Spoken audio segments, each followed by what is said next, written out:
Hello, everyone. Something too serious today, really, I would say. I'm privileged to be talking to Yeonmi Park. Born in 1993 in North Korea, author of In Order to Live, 2015, a book which I just finished reading today, and human rights activist and TED speaker, Yeonmi Park grew up in a punishing totalitarian society based on Stalinist and Maoist principles, perhaps the last Stalinist-era totalitarian state on Earth, and devoted to the worship of Kim Jong-il and his family. But at the age of 13, she and her family made a daring escape to China in search of a life free of tyranny and indeed a life at all. In her viral talks, viewed online nearly 350 million times, and in her book, Park urges audiences to recognize, think about, and resist the oppression that exists in North Korea and around the world. Hi there. Dr. Peterson, it's an honor to be on your show. It's very nice to see you. I finished about the last third of this book this morning, and it makes for harrowing reading. There's no doubt about that. So you lived through some of the harshest times, I would say. You and your family likely lived through some of the harshest times in North Korea in the 90s after the Berlin Wall fell and the Russian communists stopped supporting North Korea's economy. Maybe we could start, I think, by just allowing you to tell your story.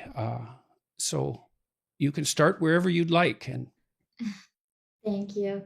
Exactly as you mentioned, after Soviet Union collapsed, they were stopped helping North Korean regime.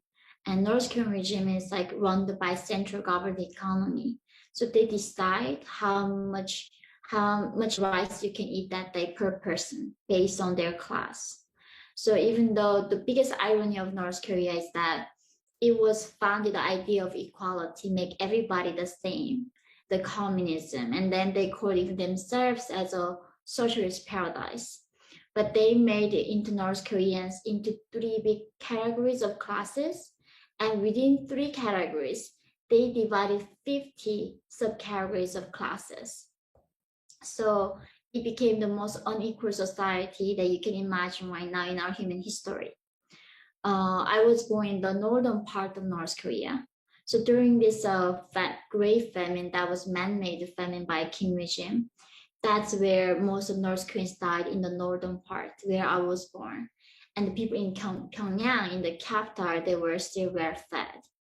So the modern example that I found was actually the Hunger Games. There is a capital and they divide 13 different districts. They make everybody else outside the capital on verge of surviving. So people do not think about what is the meaning of life, what is freedom. All they have to think about is next meal. Like, can I find food to feed my child? And in Pyongyang, they are really well fed and they have every intention to maintain the system and the regime. So that's where I was born in the 1993. Seeing the dead bodies on the streets was literally everyday thing. I never knew that was like weird word. And that's what got me the first when I came out. People were saying, like, why there's no revolution in North Korea. And first of all, we don't even know the vocabulary revolution in North Korea. It's a country where they don't teach us about the word love. There's no romantic love in North Korea. I never heard my mom telling me that she loved me. The only word that we know, love, is that written form of the word where we describe our feelings towards the dear leader, not about to another human.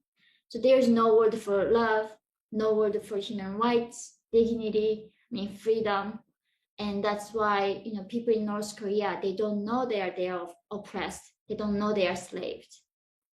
you said the information control was so total that you had absolutely no idea what was happening in the outside world. And you believed at that time that despite what you saw around you, that other countries were much worse. So even here right now in this 21st century, North Koreans do not even know the existence of internet. And we do not even have electricity. So, of course, in school, I never even seen the map of the world.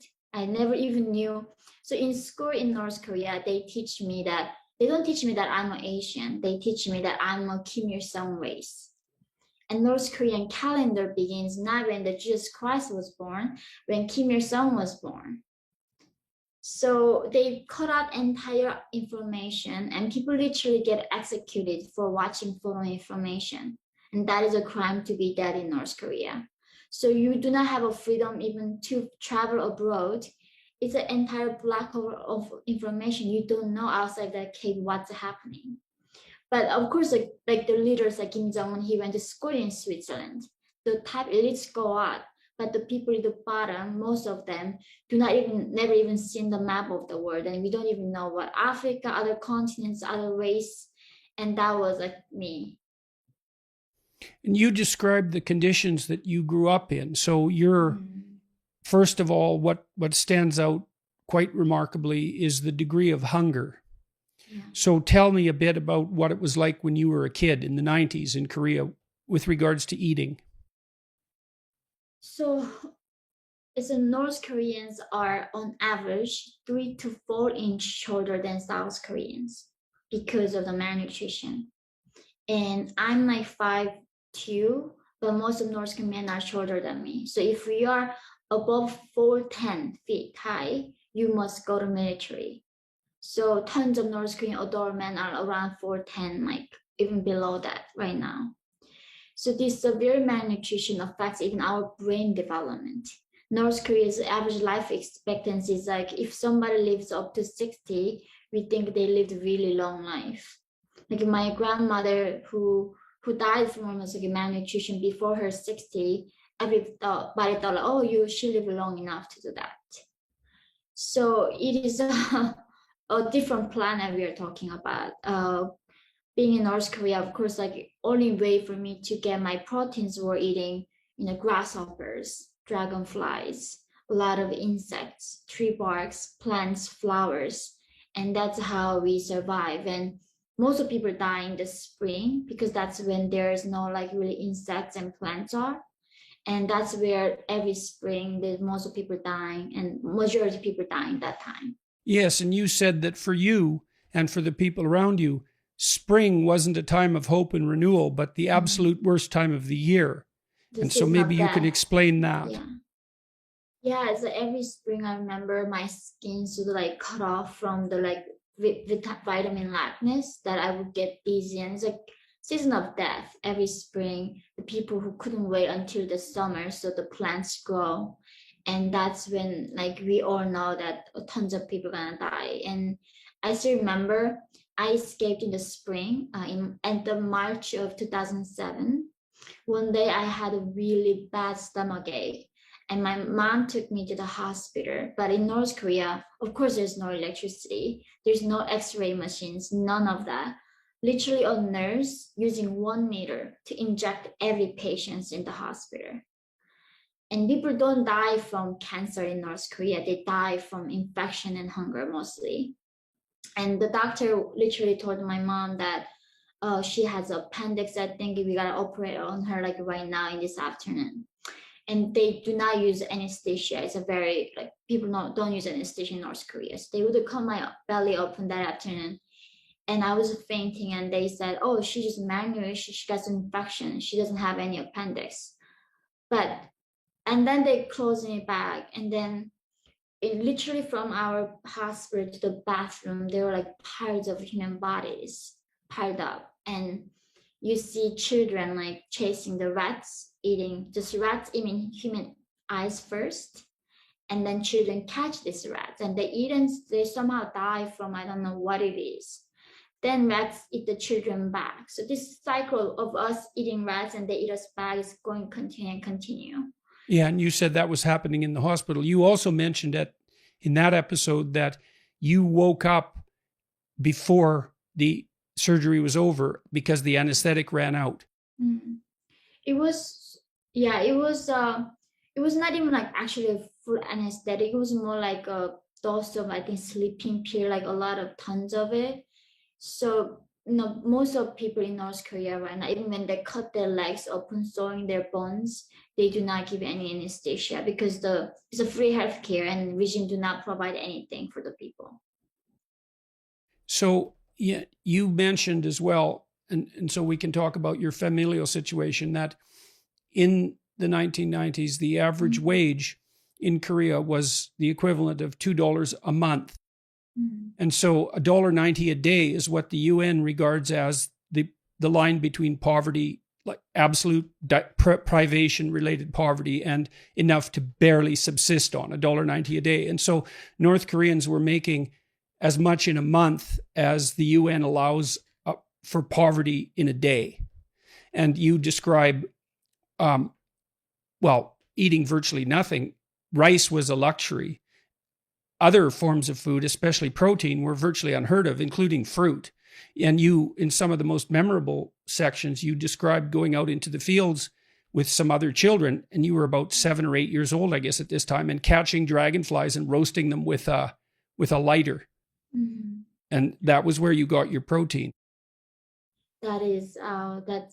Yeah, I mean, I ate tons of grasshoppers. I remember always, even though it was a free education when we go to school, so in North Korea, there's no concept of minor. And there's no concept of I. They don't allow us to use the word I. So even though, like I say, I like food, they say we like food. We like our country. And in that scenario, when we go to school, they all view us as a revolutionaries. And therefore, even the children, when they go to school, even 8, 7, 9 years old, we all have to work in a manual construction zones. So therefore, children, even when they can afford to go to school, it doesn't really mean much to them go to school. And most of children now in North Korea cannot afford to go to school and stay at home. And that was like my job. And parents go out to find food. Children would like clean and bring the drinking water. We don't even have a sewage. And going to mountains and bring a lot of the firewood because we don't have gas or coal or anything. We have to find anything we can find in the nature to cook food. So it's almost like 16th century of lifestyle that we go to the river and we bathe in the summertime, and in the winter we don't bathe. And only a few times we take bath. And that's why I still sometimes cannot believe that this is the same life that I'm living in right now. So you mentioned earlier the class distinctions that were drawn in North Korea, and this is a characteristic of other totalitarian states, including those hypothetically predicated on absolute equality.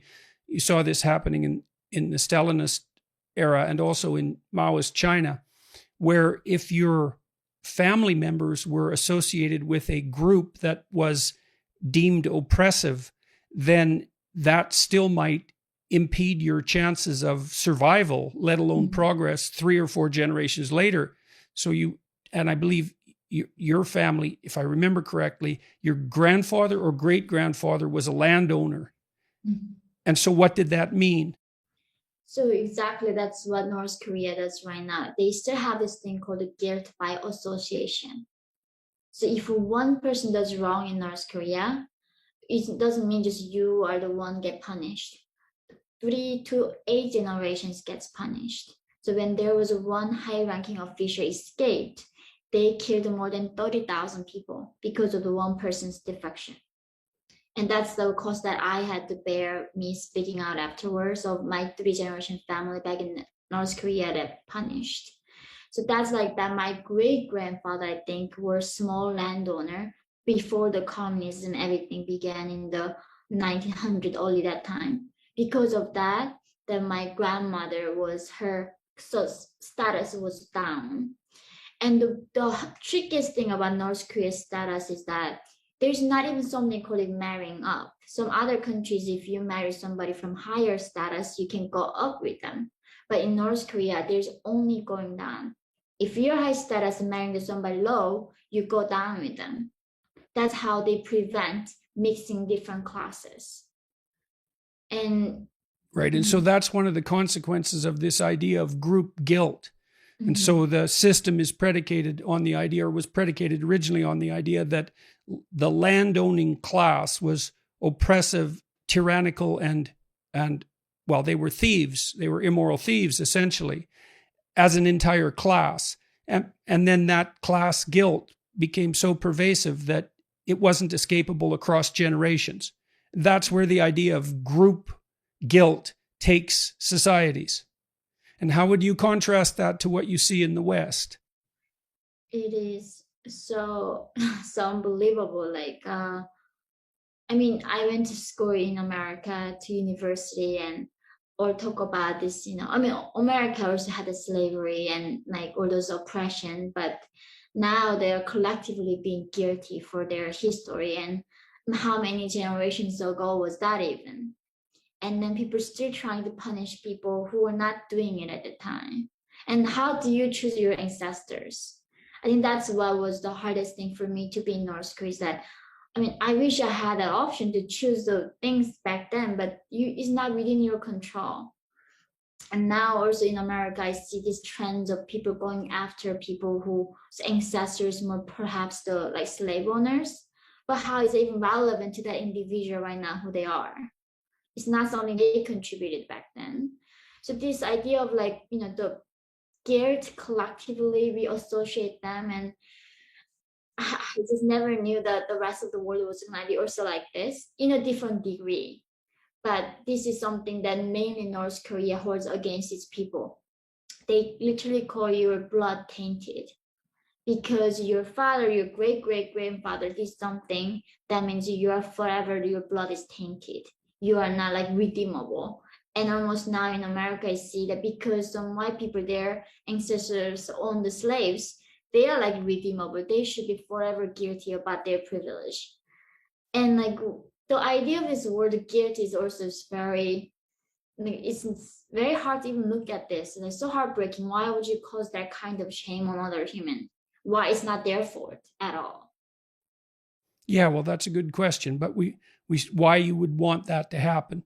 Well, I think it's part of a demand for some hypothetical radical equality. I mean, it is the case that some people are born, we're all born with different advantages and disadvantages, and some of those are linked to our ethnicity and our race from time to time. And there's an attempt to, at least in principle, level the playing field, but it gets very dangerous when you try to equalize the outcomes, and when you enter the realm of guilt by group, that's a catastrophe. Everywhere that's ever been instituted, it's just a complete catastrophe, because exactly the same thing happened in the Soviet Union and in Maoist China. Your family, your father in particular, but also your mother, they, and many, many Koreans in the 1990s, when things fell apart so catastrophically, there was the reemergence of free enterprise in some sense. It was illegal, highly illegal. But tell us what your father and your mother did to survive. So as you said, in the 90s, until then, so in North Korea right now, you cannot own cars, you cannot own houses. I mean, everything's private. So no private property in North Korea. You don't even own your stuff. Everything is state-owned. So therefore, trading is illegal. That is you are committing a crime. But after the 90s, the Soviet Union collapsed, people had to find their own ways to survive outside the North Korean government. So the regime created this ideology called the Juche ideology, self-reliance ideology. So they told the people, okay, you alive on your own. We are not going to give you public distribution. You should figure out on your thing. Then like, how do we figure out on thing? We don't have freedom. We cannot even trade. So people started getting into this thing called the black market. But often right. So simultaneously, so what was happening in North Korea simultaneously was that the centralized government distribution system collapsed completely when it was no longer subsidized. And the North Korean government decided that everyone was now on their own, while simultaneously making any ownership and any trade whatsoever illegal and punishable with extreme punishments. So you were on your own, but forbidden to do anything that would get you out of your condition of starvation and privation. Exactly. Now I'm thinking back, people said like, oh, what were you allowed to do in North Korea? I literally sat down one day, like, what was I allowed to do on my own? Literally just breathing. that is the only thing that I was allowed to do on my own. The regime literally tell you what to read, what to listen to. They even send you prison if you dance in a wrong way. If you wear jeans, they say it's a symbol of capitalism, they send you prison. If women wear like skirt, like pants, sometimes they say, oh, women have to wear a skirt.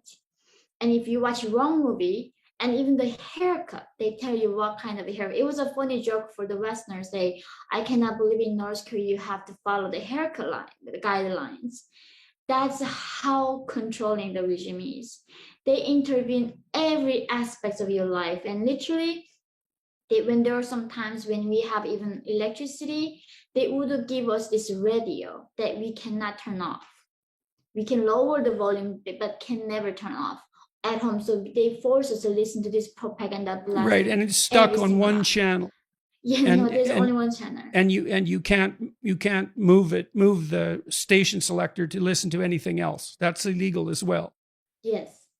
And that's the thing, like the regime doesn't allow us to do anything, but let us somehow find a way to survive. And of course, that means breaking the rules in North Korea. And my father was involved in black market, where he started selling dry fish, sugar, rice, clothes, clocks, and then later the metals like copper, silver, copper. And of course, that was illegal, and that's how it was sent to prison camp. Right. And so he started to trade. Mm-hmm. And you mentioned in your book that the trading, as far as you were concerned, that the trading activity that emerged as a consequence of the black market gave North Koreans their first small taste of freedom. Mm-hmm. So what do you mean by that? Why did that strike you that way? Because trading is a very empowering act, because until then, North Koreans have to rely on everything from the regime. Like literally even the water, everything. But when we started being creative and they say, okay, I can find the corn like a cheaper price in this region and then bring it to the other region and bring maybe fabric from this region to the other region. So we start getting more control over like how we even think, how to look. But it was like North Korea's marketization was extremely controlled and still very limited. But that was almost just giving the people now to think, oh, there is a life when I take my own control of my life. It's better than relying on government who just promise to take care of everything, but who never does. So now the younger generation has tasted marketization and thirsts for more freedom to being in the market system. So your conclusion was that there was a direct connection between the act of engaging in free trade, say, at the personal level, and the idea of freedom itself. Because it forces you to think for yourself when you trade. When you trade, it's not like you're thinking about, oh, how am I gonna like become a better revolutionary for the region? You think for yourself, like, how is it gonna benefit me, my family, if I do this? But for North Koreans, thinking for yourself was something so unheard of. Like when we are born, the first thing they teach us how to bow properly and respect. And the first thing that my mom told me as a younger was not to even whisper, because the birds and mice could hear me. She told me that the most dangerous thing in my body that I had was my tongue. If you slip out a wrong word, that is end of our like entire family clan. That's how much dangerous your tongue is. Yes, so you carefully discuss your experiences with free trade and attribute to that the dawning idea of autonomy and individual freedom, whereas the act of trade is deemed illegal and immoral by the totalitarians, and that's associated in some manner with their insistence that private property is theft and that capitalism by its nature, which would include any free trade of any sort, is also corrupt and malevolent. So, all right. So your mother, you talked about the restrictions on your speech, that even the mice had ears, so to speak. Your mother was almost thrown into prison camp because of comments that an uncle of yours made. I believe he was visiting from China. Mm-hmm. And so can you tell that story? So when I was really young, we had some relatives from China. He came and told my mom, and Kim Il Sung, the first king, died. And that he said that he didn't die from hard working for the people. Because when the Kims died, they told us that, like literally they tell Northern people, Kims are starving like all of us. They cannot even sleep. They work tirelessly for us. That how grateful we are for having a leader who's that selfless. But told my mom actually he didn't die from like those exhaustion from hard working. Rather, he died from some heart attack caused by medical condition. And then my mom was a true believer there. She was telling her best friend that, can you believe how foreign like bad people are saying like these ridiculous rumors about our dear leader? And she was more like telling out of anger that she heard. It wasn't like she was questioning it. But even that was so in North Korea right now, like you and me, and there's one person, three of us sitting here. I'm watching you, and you're watching the other person, and that person watching me. So even though I'm being a nice person, not gonna report on you, I know that someone watching me gonna report on me. But if that person is not reporting on me, then he's gonna be also reported by the other person. So you're being spied, and you're just spied on someone. That kind of system made us to not trust in another human. It killed our like trust in another person. Like we are always paranoid. So that's a good lesson for my mom to learn. Even she thought all her life that was her best friend. She was a spy. And she told the officials, and my mom almost like risked killing all of us.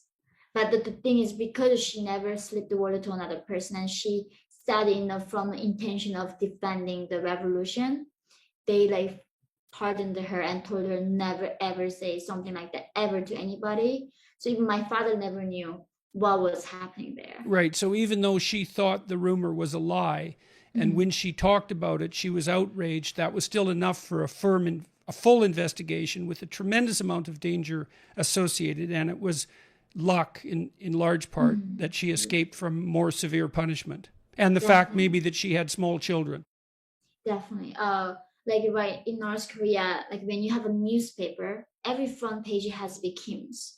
But when you turn in the back of the newspaper, you don't see the photo of Kim's. By mistake, if you rip that newspaper, your family goes 3 generations to the concentration camp. So if you rip it.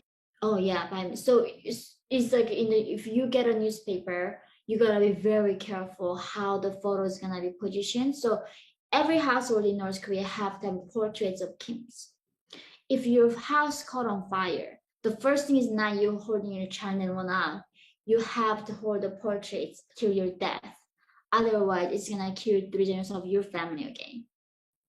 So this is like the Kims are gods to us. They are almighty, that who can read our thoughts. I literally believe that it was like so North Korea copied the Bible.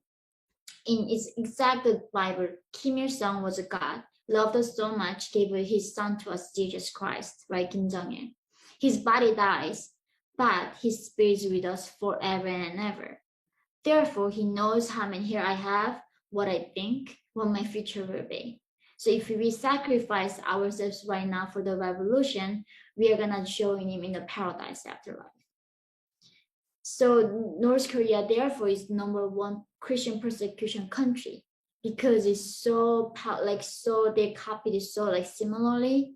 They cannot show it to North Korean people. There's some other ideology like that exists in other country. So that's why they don't also allow the religion in that way. So you spent a lot of time when you were a kid completely on your own because your father was eventually put in a prison camp and for a long time.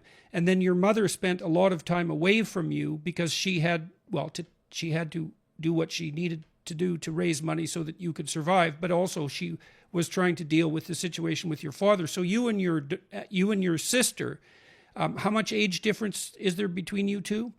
3 years. And she's older? Yes, I was 8 years old and she was 11 years old. And you spent a lot of time on your own. How, months? Years. 3 to 4 years. So what would tell me about a typical day and a typical week when you were on your own? So you'd get up in the morning. You said the roosters would crow. There's no electricity. The roosters would crow. You were living in a city at that time? That time I was moving around a lot. So initially I was left alone with my sister when I was 8 years old, and 11, my sister. We were living like that for 2 years, and then our relatives separated us. Our uncle took my sister, and my aunt took me to the countryside. That's how I lived my also another 2 years like that way. And so my typical day is like, when the rooster like cries in the summertime, usually 5:30 a.m. and the winter time is 7 a.m. They're pretty accurate. So North Korea still cannot afford the clocks. And that's how we follow the, rooster, the timeline. We get up and we go to the mountains and do the daily work. We go, and the regime also assigned the children to raise rabbits at home, and then we skin them and give the skin to the regime so they can make the soldiers coats with it. So everybody gets assignment with the regime. And also the thing is that they don't even have fertilizer. So they make sure that everybody bring their own bathroom stuff to the school. So tons of them. So even when you're a child, you get tons of assignments from the regime. Every single one of them associate to something and get your assignment and get it done collectively. Yes, well, you said that as a school child, all of you and all of your friends, your peers, as well as the adults, were set out all the time to collect dog waste and human waste, and that was actually stolen from toilets because it was valuable. It had to be handed over to the state because that was the only source of fertilizer. Yeah, so even that. So I remember one of my culture shock was when I was seeing the trash cans for the first time in my life, because there was no trash can in North Korea. We literally had nothing to throw away. And coming to the West, where people are having these trash problems, it's like, where the heck am I? And in North Korea, even your own poop is so valuable that they fight for poop. It's like the war on poop. And if you don't bring the quota, you're going to be punished by the regime. So the kids is rather when they in school, they don't study. They send out us to hunting for poops and everywhere and gather them, bring it to school afterwards. Right. Well, that was one of the most striking parts of the book. I've read a fair bit about poverty-stricken existence under totalitarian regimes, but that was the first time I'd encountered that particular wrinkle, let's say. So, all right, so you're 8 years old and your sister is 11, and you get up with the roosters and you have work to do. What are you eating at that point? How much are you eating, and where do you get your food? It really depends. In North Korea, it's not like when you eat, it's so random, like what you get that day. It's that's the thing. I never seen a cookbook. How do you find the half pounds of pork and flour and like scallion? Like we just eat whatever we have at that moment. So if that day we had potatoes who were like frozen outside because we didn't have a place to put them, then they becomes very dark colors. We cook them and then we put lots of water in it, and then some dried cabbage in it, because usually water fills you up. So a lot of food has a lot of soup in it in North Korea to fill you up. And we make sure that we have enough food for the evening. We divide each meal. So depending on how much food we have that day, in the morning I more like to do public distribution for each one of us, and how much you can eat per like certain meal. And some days we just cannot eat. And who was distributing it? My sister was the one more like chopping woods because she was bigger. She was doing more manual work, and I was the one more like cooking and doing the domestic work. And where was the food coming from? Apart from what you gathered? Sometimes my mom, before she goes away, like for several months, she leaves us with a few kilograms of corn and like other grains. Then we have to divide it for like 6 days. We don't know when she comes back or well, she will ever come back. you told a story at one point about your mother leaving. I believe she was gone for several months, and she left you some money, and you and your sister spent it on sunflower seeds and something else, some cookies on the way back from where your mother left from, and then you had no money for all the time that she was gone. Exactly. So we learned that lesson. The first time she left us, gave us some money, and then we never had those kind of money, big money in our hands. So on the way back, we bought sunflower seed and some cookies in the plastic bag.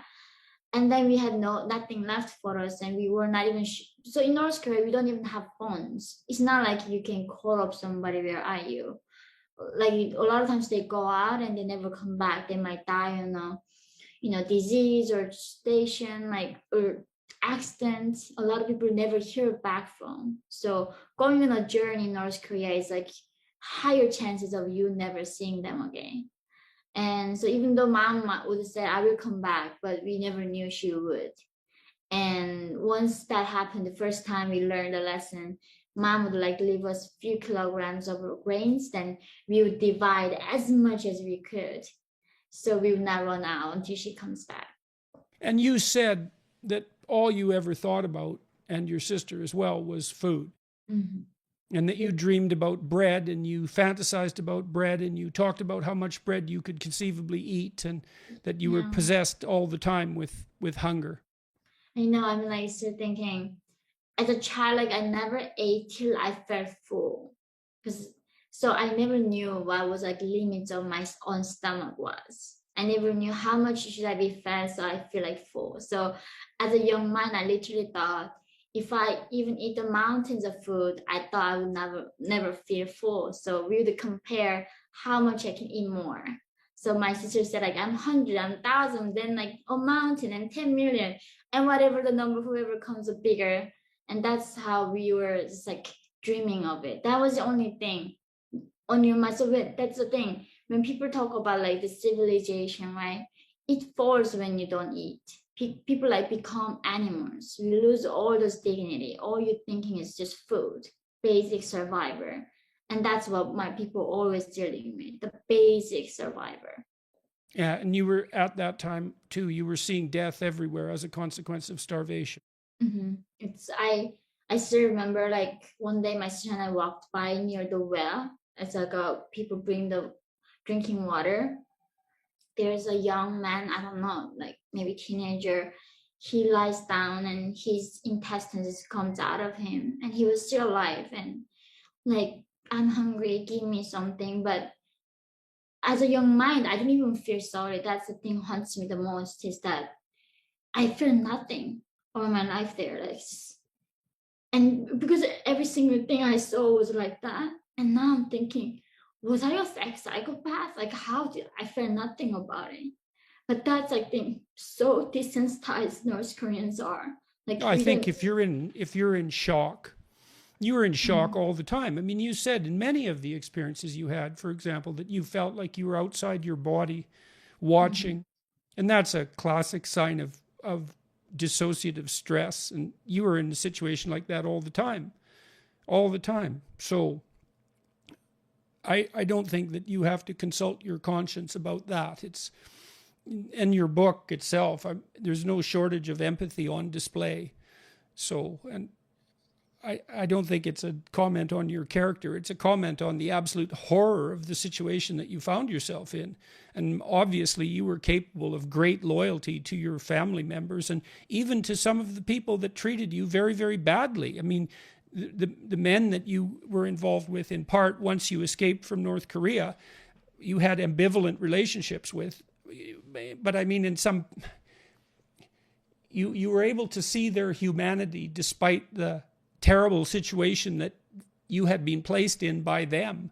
So I don't think there's any issue of you not having the full range of human feelings. It's just you were in situations that were so terrible that fortunately no one in the West essentially can even imagine being in a situation like that. None of us, to speak of, or a very small minority of us, have ever been hungry forever, let alone for any protracted period of time, and certainly not to the point of chronic malnutrition. That just doesn't happen here. And so, okay, so you lost your father was imprisoned when you were about 7 or 8. And And what happened to him? What was the consequences for him? He was doing quite well in some sense by North Korean standards with his trading, so he was good at what he was doing, and your mother helped him. But he got imprisoned, especially after he moved up into more dangerous commodities. You said that he started to trade metals, and that he was hiding the metals in cars, railway cars that were reserved for I think I've got this right, for Kim Jong-il. yes. Yes, and because they wouldn't be searched. Yes. So every train in North Korea, we only have one train line, and that goes from one side of the country to the end. It sometimes takes a month to go because of low electricity and the railways are very bad. And that's why there's only always reserved one cargo that carries the things to Kim's from Yeah, other and parts what's of the in that country. car, just out of curiosity? I mean, we hear these rumors. They grow the parts of the country that has the best land for growing apple or growing something like the best of the best from the country that is especially reserved for them, and nobody actually really knows what's even in there. Even when those people who search that cargo cannot go, and the people who guards it, they have to do body search and health checkup for them. So that's how severely it's controlled. So really nobody knows what they're carrying inside. And my father was able to do something with them and then carry the matters in that cargo, hiding. And And he was bribing guards to allow that to happen. Yeah. And then he got caught. Yeah. And was put in a. So what kind? Talk about the prison situations. Because just normal life in North Korea is unbearable by all accounts, but the prisons take that to a whole new level of hell. So what would have your father experienced in a North Korean prison camp?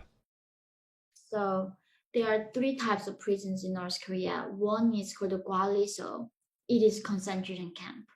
Usually you're born there. So because let's say one day my grandfather committed some crime, then they take the generation to there. And it is like a permanent living condition there. You live there forever for the rest of your life. And you're born there. You can be born there because of the group guilt of your ancestors, So which never goes away. Right, you can never redeem your group, whatever your ancestors did. Forever you're there. So they don't even consider these inmates are human enough. They don't even teach them who the leader is. They don't even know what Kim Jong-un is in that concentration camp. They are just. You said they're not even allowed to look at the guards. Yes, but that is every level. So where my father went was a prison camp. But those people know what Kim Il-sung is. But the thing is, they too also treat them like animals. They don't let them to ever see the guard's eyes. And of course, the conditions are, it's a Holocaust, what the UN said. In 2014, the UN did a 3 years investigation, and the only resemblance that we found in our history is a Holocaust. This is a Holocaust happening in North Korea ever, again. And do you have any idea how many people are in the concentration camps, the worst of the prisons? Do you know what the estimates are? They say around 200,000. And what about the total prison population? Do you have any numbers for that? Because so many are dying, so when you go to the prison, a lot of them die within 3 months. So those numbers are very hard to get. And it's the most secretive country in the world. Even though the America cannot figure out North Korea. So we know that their positions. We can even satellite seeing those public executions happening, but it's very hard to estimate how many going in and how many dying after 3 months. It's hard to calculate that numbers. And so your father was in prison for how long? He was sentenced to more than 10 years. Initially, I thought it was 17 years, but North Korea showed the record. It was I think 11 year sentence, prison camp. He got out something 4 maybe years later for the sick leave, which means he was bribing. That's the thing. Right, he played a trick on the ward. Yes, right. So they thing called a sick leave. Once you get killed, you go back to prison again. And he was a very like a businessman. He lured like guards and get him out, and that's how he got him out during his sentence. And so you saw your father again after a couple of years. How many years were you without him? I think 4 years. 4 I think years. I saw him again when I was 12. Right, and you described that in the book. And so, what did you see when you saw your father? What had happened to him? So when I was reading this book by George Orwell in 1984, it talks about the man like Winston who had a lot of wits, and after that all the torture, he became empty, right? Like, and a lot of people like read that book as a fiction to them, but for me, that was like my father.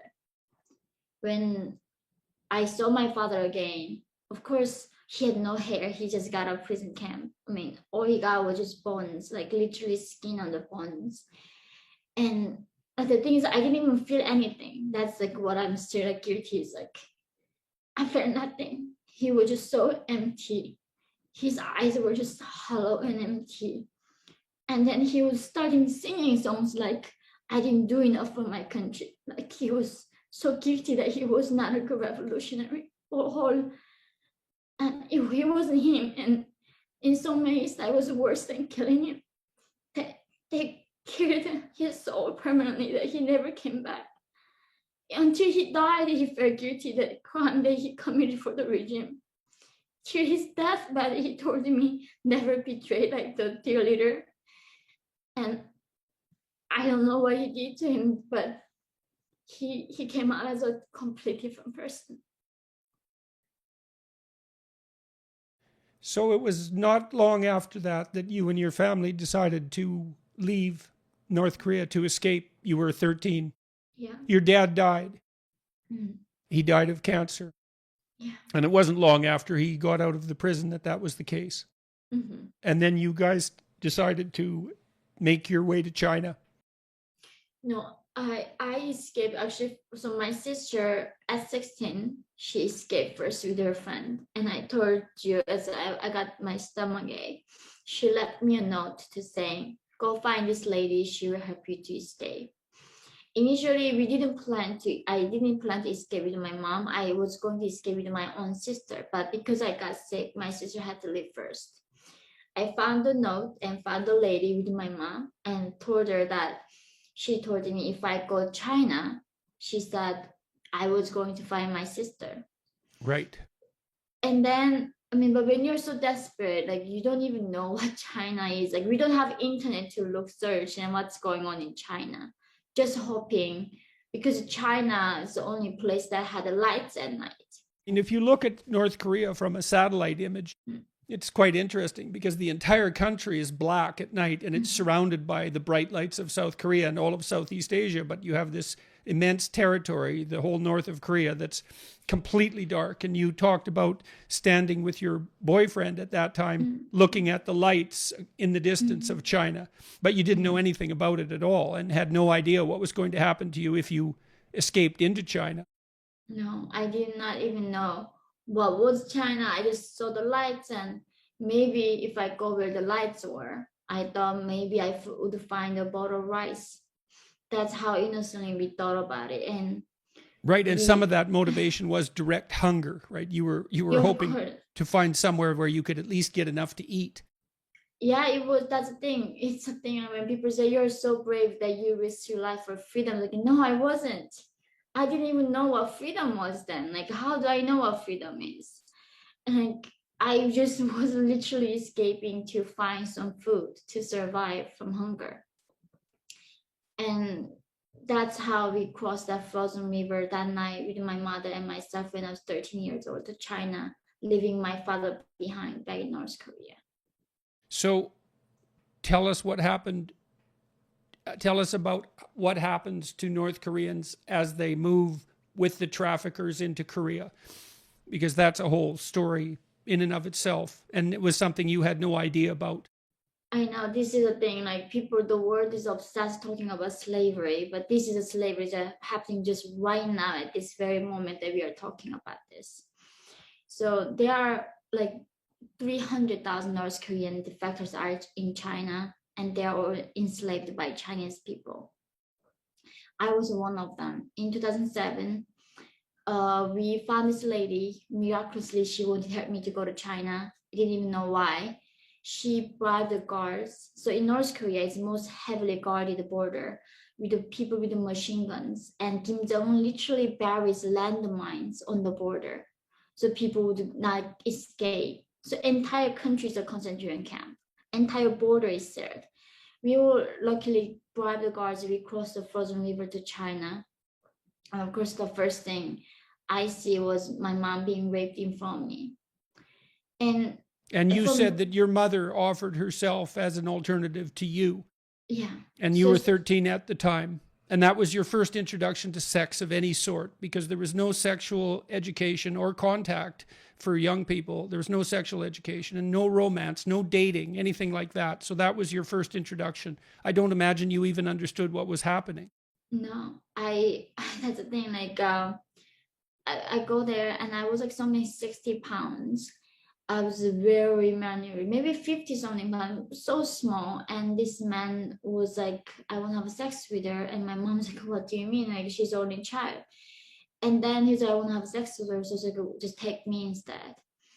And he was raping her in front of me. But I'm like, I just never seen a sex video ever. Never even knew what rape was. That word was not even in my head. I just seeing something so horrible that I didn't want to see. And after that, they took us to this house where they would like literally make us stand up, make us turn around, take our teeth and everything, and making price on our body. Yeah. Now let me fill in a bit of background there. So the way you lay that out in your autobiography is that there's a heavy demand for North Korean women in China, especially rural China. And the fundamental reason for that, apart from desire for labor, is that China instituted a one-child policy back in the 60s, and many female fetuses were more aborted than male. So there's a disproportionate number of young Chinese men who have no partner and no probability of acquiring one, because there's an absolute shortage of women. And so you and your mother were valuable commodities because of the shortage of women. Exactly. Yes, so I've got that right. And there was a price on, you both had a high value. Yeah. And that's when you entered what was essentially the world of slavery. Mm-hmm. It's, as you said, right now in China, literally 30 million young men has no hope of finding women in their life. 30 million men in China right now. So because of the regime, Chinese regime do not want these men to revolt, even because of dissatisfaction with their lifestyle. In a way, Chinese regime does not cracking down on this human right trafficking either. We are almost like the price they are using to pay for this men not to revolt. And then, so when we go, I was 13 years old, I was a virgin. So my price would be less than $300.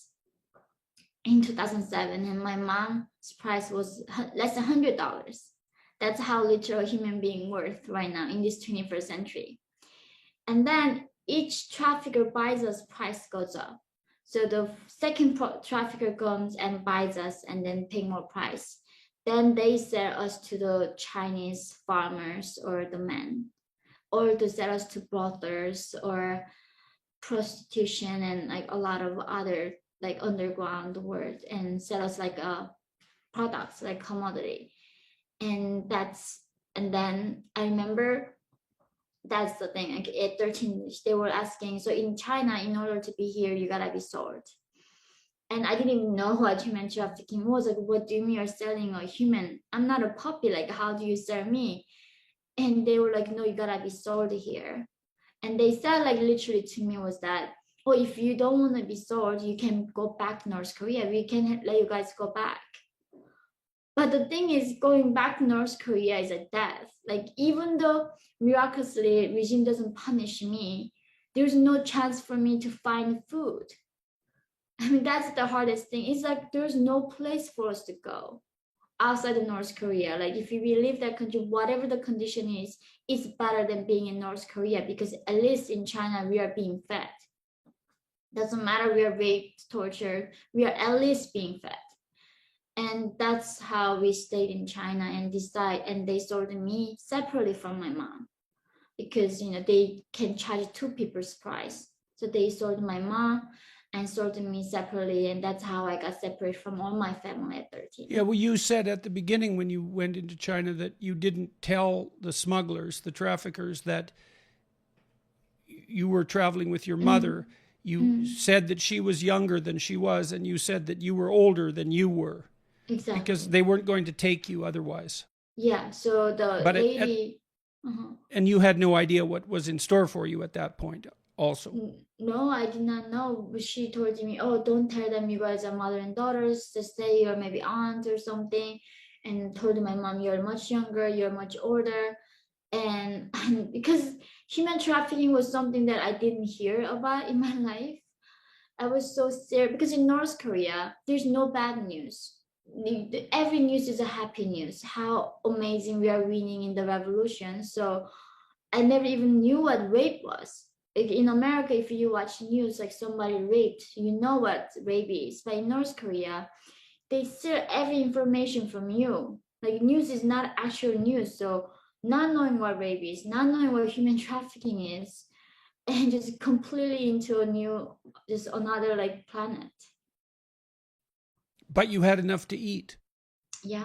And was that the first time in your life that you'd actually had enough to eat? Were you able to find enough so that you could eat until you were full? Did you experience that at that point?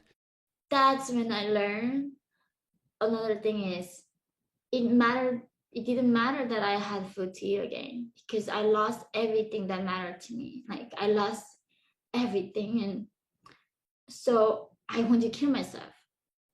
Like I finally went to the place where there was a food for me, but then that means me being a slave, and I'm losing every single one of them in my life. And I was going to kill myself. And at that point, this broker told me, if you help me become my mistress, help me with my trafficking business, that I'm going to help you with your own family. Why did you decide to stay alive? What kept you going?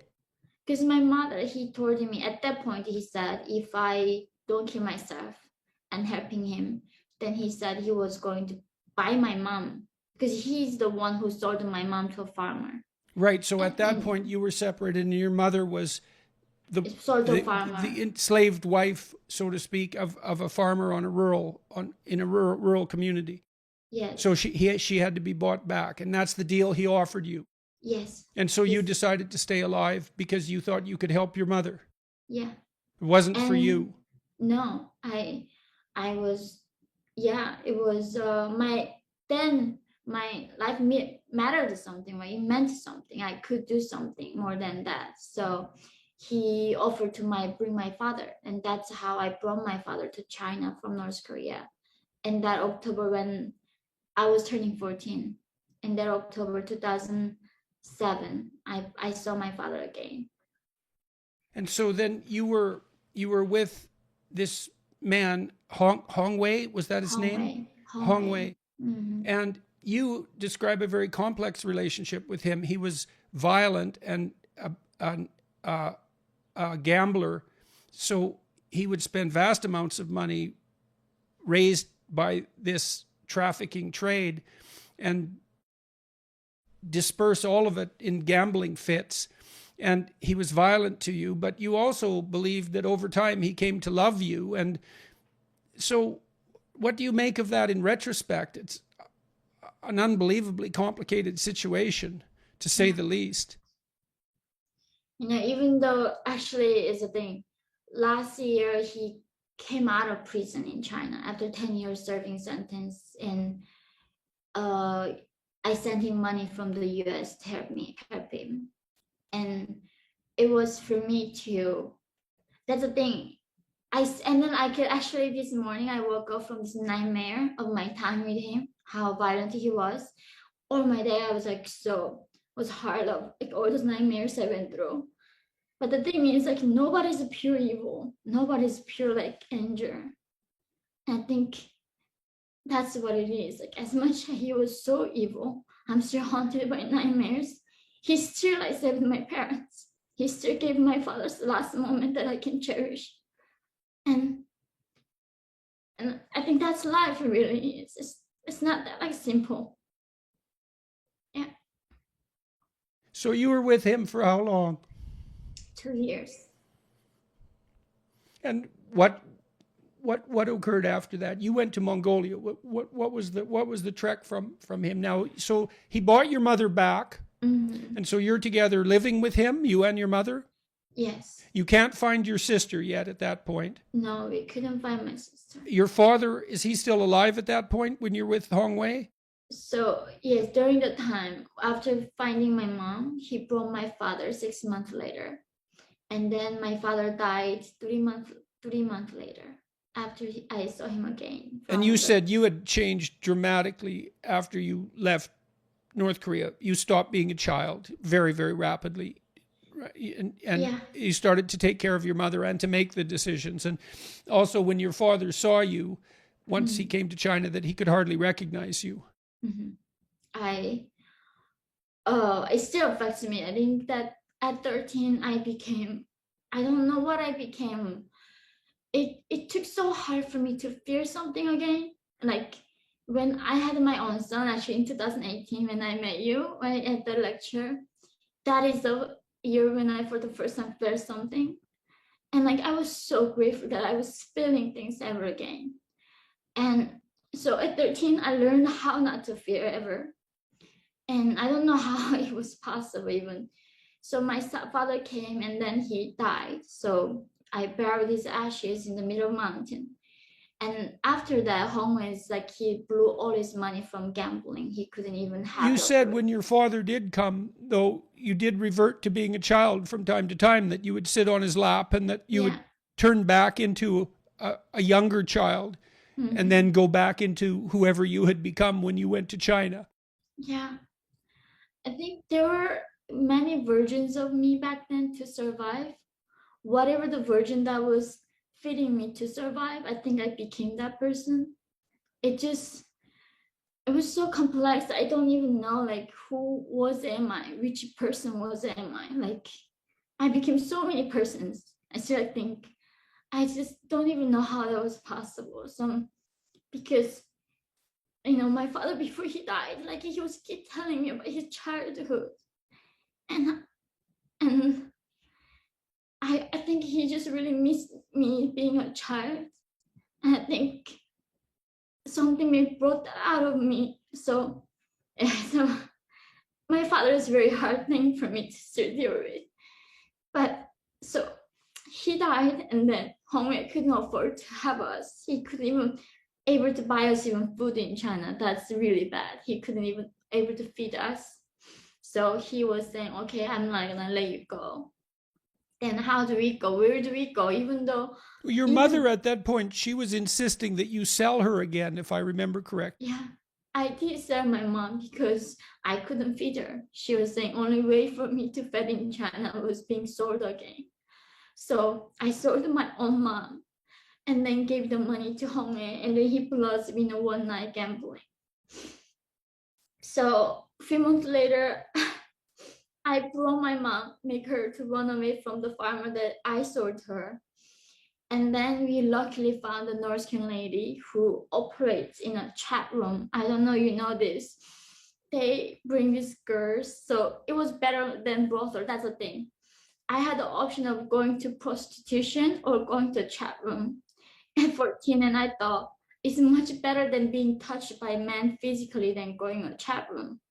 Well, you said that with Hong Wei that that was your introduction to sex essentially, and that it was catastrophic for you, and so, well, and then you, after Hong Wei could no longer afford to feed everyone, that's when you entered the chat rooms, and you were working in the chat rooms for how long? Maybe over half a year, maybe less than a year. I think so, like 8 months or 9 month time.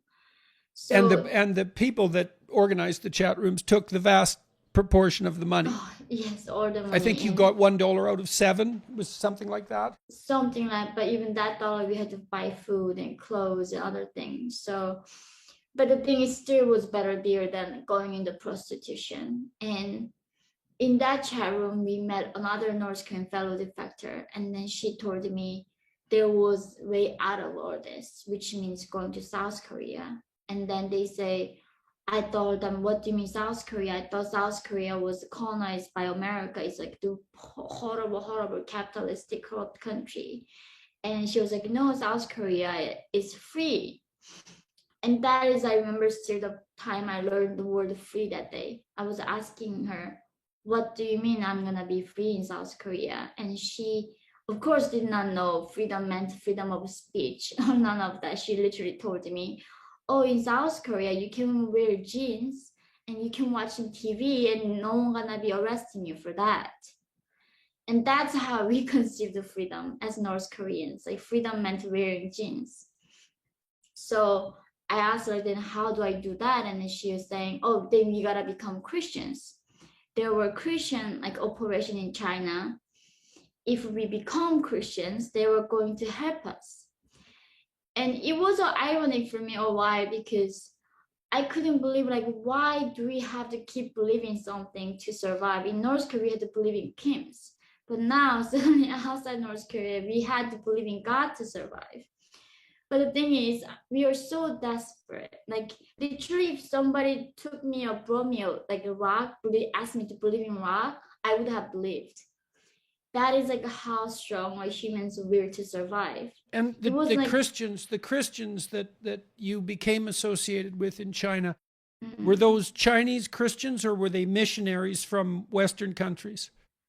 Both. They were both. Some of them from South Korea and some of them from China. And they would have these houses that make us to study Bible. And if we prove our faith to them, they then help us to go to South Korea. And that was a deal that we become Christians and they were going to help us. So at 15, I became a Christian. Like they made us to go fasting. I mean, like we were like managed all our life, but they said God can do more than that. So they go like fasting with a 3-year-old child in our group, a toddler. We go fasting and make us memorize Bible verses, and they come check us like if we memorize it or not. How do you view that interaction with the Christians in China in retrospect? Was there any of that was useful, or was it just another belief that you had to adopt to survive? So truly, honestly, Dr. Peterson, until I read your book, 12 Rules for Life, I was atheist. I was so against religion because right now I'm with Christians at 15 studying Bible, and then they found out about what I did to survive in China. And the chat rooms. Yes, and I remember the pastor was saying, "You're so dirty, like it can never be washed," and he literally like some Corinthians, some verse telling me that how some sins can never be washed and how I was so dirty for doing what I did to survive. And that was actually a lot harder in some ways to going through all that journey, because when I was at least going through it, I didn't think that was a bad thing. I thought like something you have to do to survive, because my father always told me life was a gift. You have to fight for it no matter what, how hard it is. You should never give up on like life. And then I'm suddenly now with this missionary telling me what I did was wrong. I should have like died instead of doing something that dirty to survive. So it was very tough to deal with, like keep thinking for the rest of my life, was it worth it? Well, but also you were at that point too. You said that the reason that you didn't kill yourself was because you wanted to help your mother. You had other people that were dependent on you. It wasn't just you. Mm-hmm. And you were still looking for your sister too. You had no idea what had happened to her at that point. Yeah, I didn't. So yeah, but the thing is now what I'm thinking of that no matter what he was better than those people talking about inclusion, all of that, because he risked his life to saving lives. those pastors, those missionaries who sent to prison for lifetime sentence in China. No matter what people are saying, like you gotta see their actions. And these people actually cared about humanity than anybody that I met having all this flowery, loving language they are using. So that's the thing, like it's so hard to understand humanity that even though it hurt me so long, I'm like forever grateful for what he did for us. And namelessly, I'm like, I made a name for myself. If I'm dying, people gonna know, but he never did. And he didn't even tell me his name. If you asked him, like, tell us your name so we can at least thank you afterwards, like, no, it's not, I'm doing this for making a name. I'm doing this because of love. Love for Jesus, that he loved us. That's why I'm loving you guys so much. So in a way that he was the only person who showed me with the actions that humans can love another, that like unconditionally. So it's just very complex. So it was his group that took you and your mother to Mongolia? They told us how to go to Mongolia because in desert, there's no way you can make it out. It's like it's a random luck. It's a pure luck. That's why I think maybe they were more religious. They were waiting for God's sign to send us because it's not like guide taking us. If you getting into the Gobi Desert, most of chances, like mostly you're never gonna be found by any human being on earth. So you decided that you would just go into the desert and take your chances. Yeah. So and that was you and your mom. And then we have 5 other people in our group and 1 baby with us. So it was a 8 people group. And then they told us, go follow northwest direction with 1 compass. And then if you cross 8 wire fences, hopefully that's gonna be Mongolia for you. It's a random chance of taking the luck. And so why was Mongolia a reasonable target, or were you just out of options? Because it didn't cost money. If we wanted to go to other countries like Thailand, we had to pay the brokers, but we didn't have money. So Mongolia was by walking, we crossing the walks. When you walk, you don't pay anybody. So now really nobody escaped through Mongolia because it's too dangerous. Now most of the factors escaping through Thailand, but we were the last people who ever crossed the desert to make it successfully. So what happened in Mongolia? You did run across authorities. Yes, we did. After how long? How long were you in the desert? We were actually only there 1 day, but it was 2009 in February, minus 40 degrees. Minus 40? Yes, in desert. It's below Siberia, so usually guards would think like nobody's crazy enough to cross desert right now in this temperature because you can die like within a few minutes if you don't move in desert for even 10 seconds, you're frozen there. You're constantly moving every second. And so, you said you had almost no clothing at that point because they told you to pack light. Mm-hmm. Like my mom. How come you didn't freeze? I mean, minus 40 is unbelievably cold. Yeah, it's a miracle. Life is a miracle. It's like some things you cannot explain in a human way. It's just like people say it's a luck. Maybe you can say it's a luck. I don't know. I remember like everything was frozen and we didn't even have gloves or scarves. That's the thing.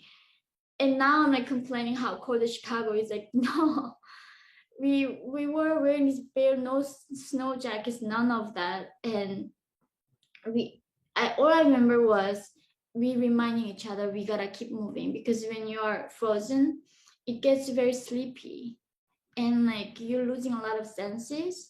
And then maybe you wanna rest, and then we were reminding each other, no, we gotta keep going, like dragging each other, moving. Every second counts. We gotta move. And did all 8 of you make it, and the baby as well? We made it because initially we have to drug the baby. If the baby cries, the guard's gonna hear us. So we would give him the sleeping pill to make him sleep. But sleeping in that frozen like weather is so dangerous thing.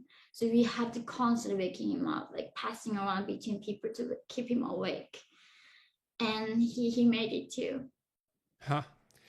So you you were picked up by the authorities, and you were put in a holding camp, essentially. Yeah. It didn't seem, compared to many of the other things that you had been through, it didn't seem as awful. Is that reasonable? So tell us about that. So the thing was in Mongolia, it wasn't something physical hardships we went through so much. It doesn't matter. But the thing is, they were. This is the thing. Later we learned, like, so Mongolia, they wanted to send us to North Korean side. I mean, to the Chinese side, and then send us back to North Korea. So we literally brought the lasers and like poison syringes to kill ourselves in front of them, and we thought like they were sending us to China side. But later we learned that these soldiers had never intention, but they loved looking at our reactions, how we would react. Really? And yeah, that's the thing. Jesus, it's so pure, unbelievable. I know. It's like literally, I remember like trying to call myself with a laser, telling my mom like we did everything we could to make it, and luckily they stopped us right before we cut ourselves. But the team who came after us, they went too far, so she didn't swallow the poison. And then they took her to hospital, and she became like mentally like lost a lot of her senses afterwards. So it was a game for a lot of people, like teaching us, seeing someone like. And I think that's like very hard at this point, like to try to make sense of like being a human, like. It's just so hard to know this is like the same life that I've been having. It wasn't like some dream or something. So you were, after that, you were reasonably treated in Mongolia, but you were also subject to a lot of interrogation. Yeah.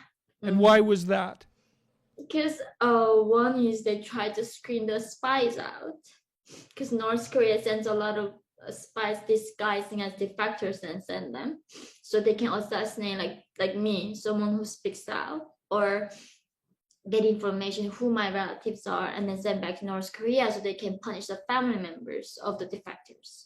So a lot of defectors, just like spies can do.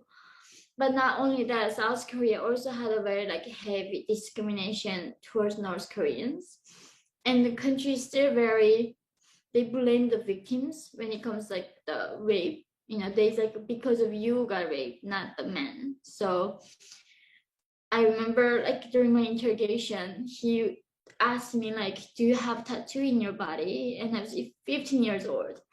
And I was like, no, I don't have tattoos. Like, are you sure? They were looking for marks that would prove that you were engaged in prostitution. Exactly. So I was like, no. And it's like, I'm going to take off your clothes here. Like, are you sure? It's like, yeah. And that's when I realized, like, really, like, there was no angel at all. Like, there's nothing better country. Like, of course, there's all degree of bad and good.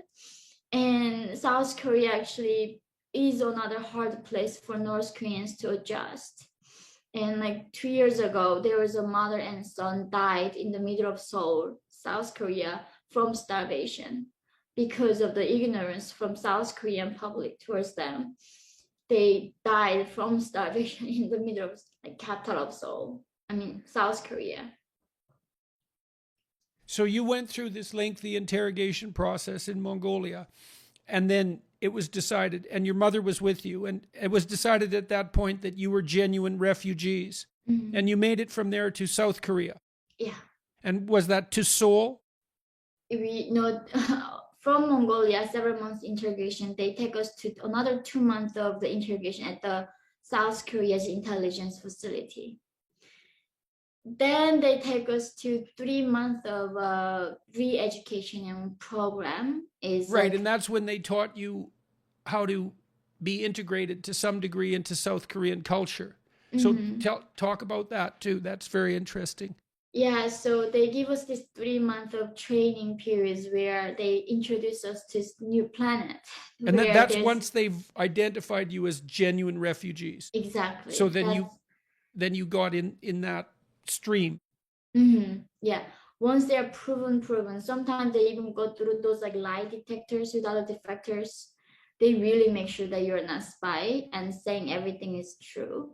Once that is proven, they put us this 3 months of training period where they tell us what bank is, right? As a North Korean, we never know what bank or ATM machine is.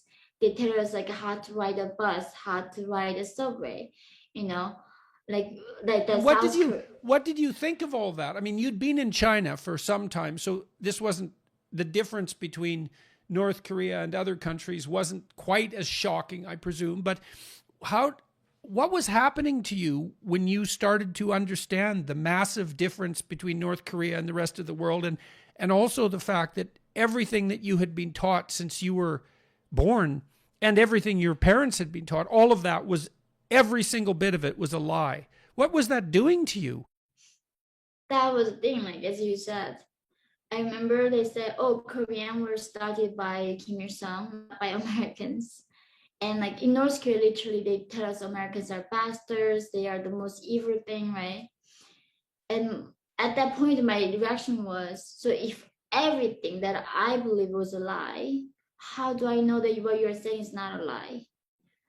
Right? Like, how do I ever trust ever again? And it was the hardest thing ever trusting ever. It took many years, and when I read by George Orwell's book, The Animal Farm, that's when I realized, oh, what they're telling is actually true.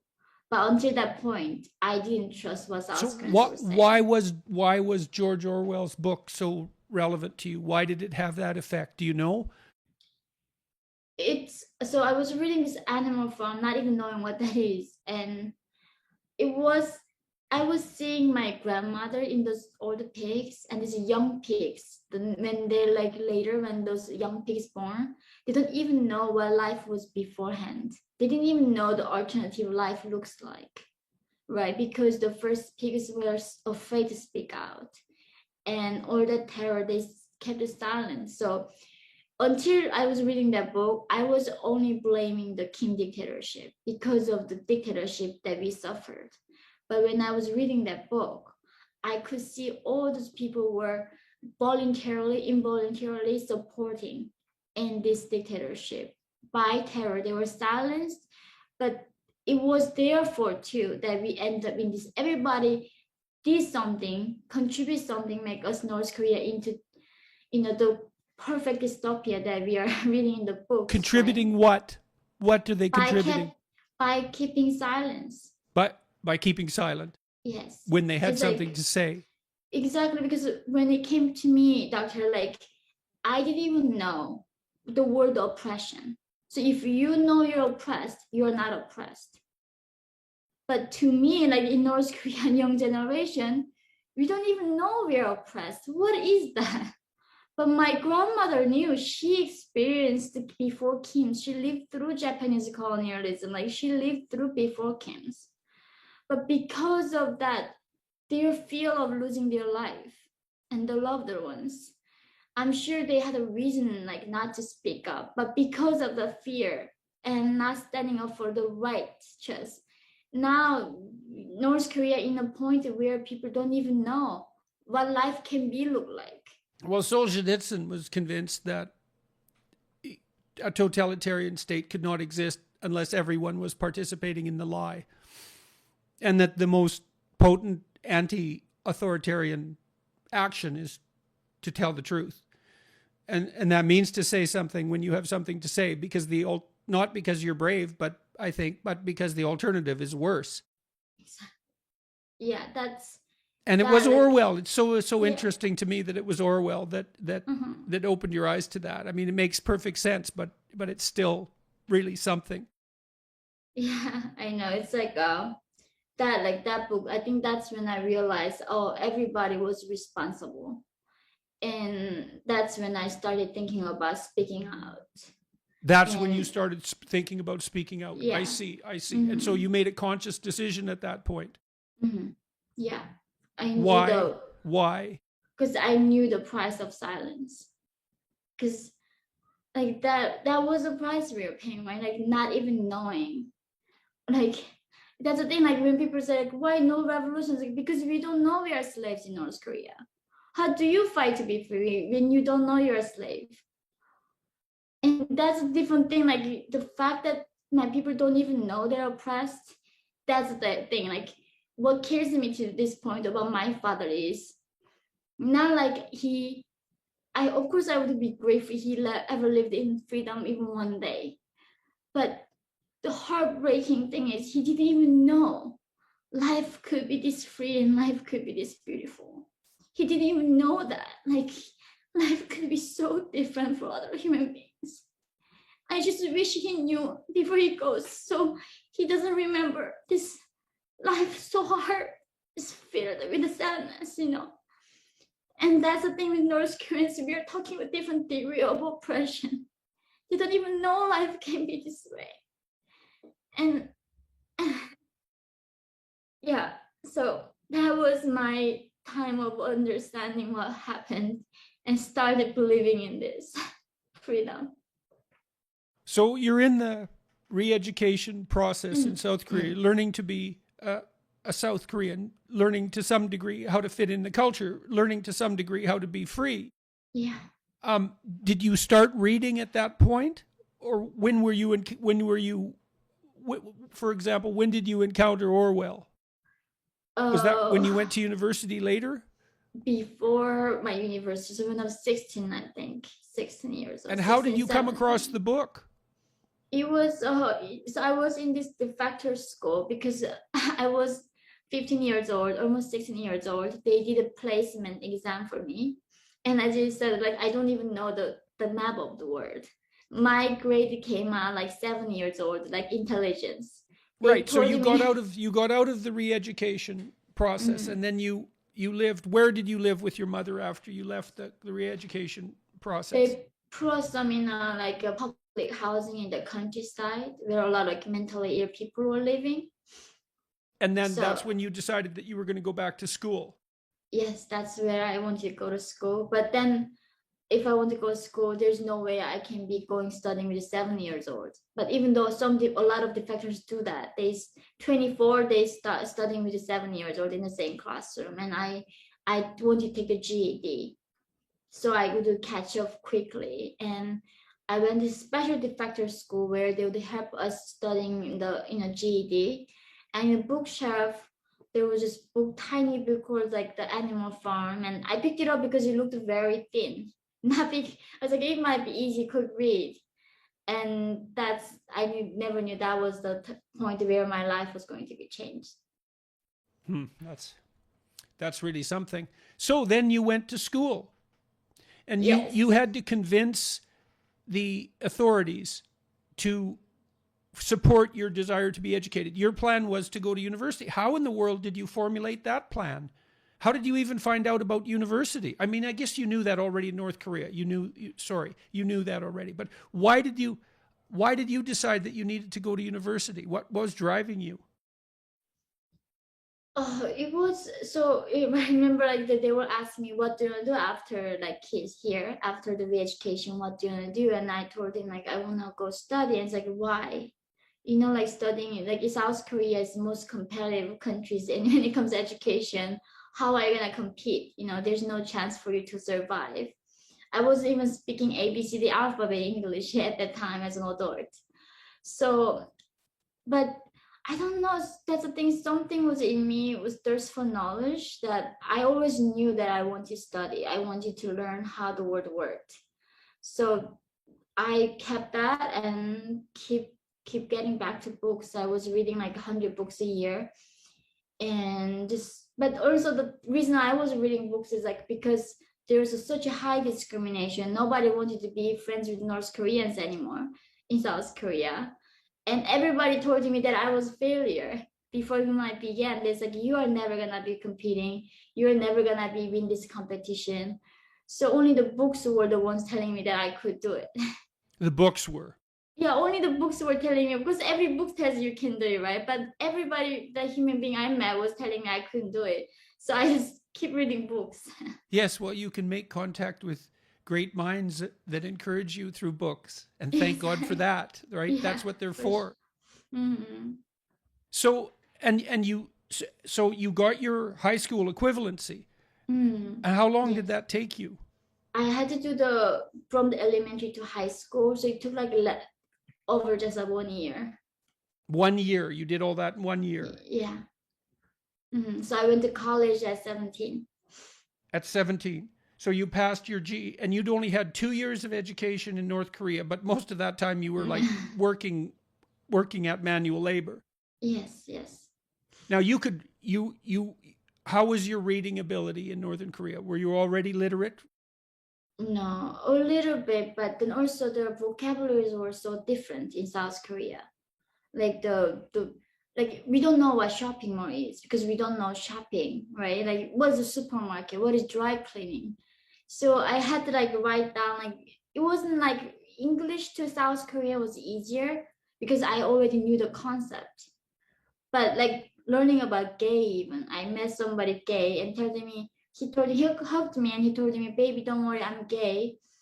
And then like what gay is, understanding a concept takes way longer than learning a language. So that took longer for me because it's exactly the 1984, the Georgia where it talks about doublespeak, who controls the language, who controls thoughts. So North Korea purposefully eliminated the words like stress, because how can you be stressed in the socialist paradise? So they get rid of stress, they get rid of depression, they get rid of trauma, they get rid of all these concepts that people know here we don't have in North Korea. So I think that was way challenging than even learning new language. So is it fair to say that you taught yourself to read and you got your GED equivalent? You did that in 1 year, and so you were ready to go to university at the age of... How in the world did you do that? How much time were you spending every day studying? I didn't, so that was a funny story. I ended up in the ER, and then like they were saying you're malnourished because I didn't have time to eat. I forgot to eat. So even when I was sleeping, I would turn on the like a TED Talks or NPR so I can like listen. My brain still kept working. And even when I was sleeping, I would put the books behind my pillow so the like knowledge would go into me. I was obsessed. I was crazy. You were obsessed with... Yeah, I was completely obsessed with learning. And how did you manage to survive economically during this time? How did your mom and you make money? I know you got some money from the South Korean government, right? Mm-hmm. Was that enough to get you through that first year, or what happened? No. They give for the 6 months. They help you to pay your cell phone bills and the house like the amenities, right? You pay the utility bills. But after 6 months, you're on your own. So you're completely obsessed with studying to the point where you're not even eating. And we should also just stress here, it is definitely the case that the education process is unbelievably competitive in South Korea, as you've already pointed out, far and above what people young people in North America can imagine, or in Europe for that matter. And so you were facing very, very heavy competition. So, but you got obsessed to the point where you weren't even eating. That's amazing, because I would have thought that you would have been more motivated to eat after what you'd been through than virtually, but you were hungrier for knowledge than for food, and you had been starved of both. Exactly. I was working at this, I don't know, you know, something called Daiso. It's like a $1 store in South Korea, the Japanese branch. So I was working there as a part-time job, and I was a minor. So my mom had to give the like authorization that she would let me work. And then I was working this wedding horse, like serving food as a waitress. So I was working, and then my mom was also doing the dishes and helping me. And I was living in these rooms in Seoul because I was studying where underground, I didn't even have a window.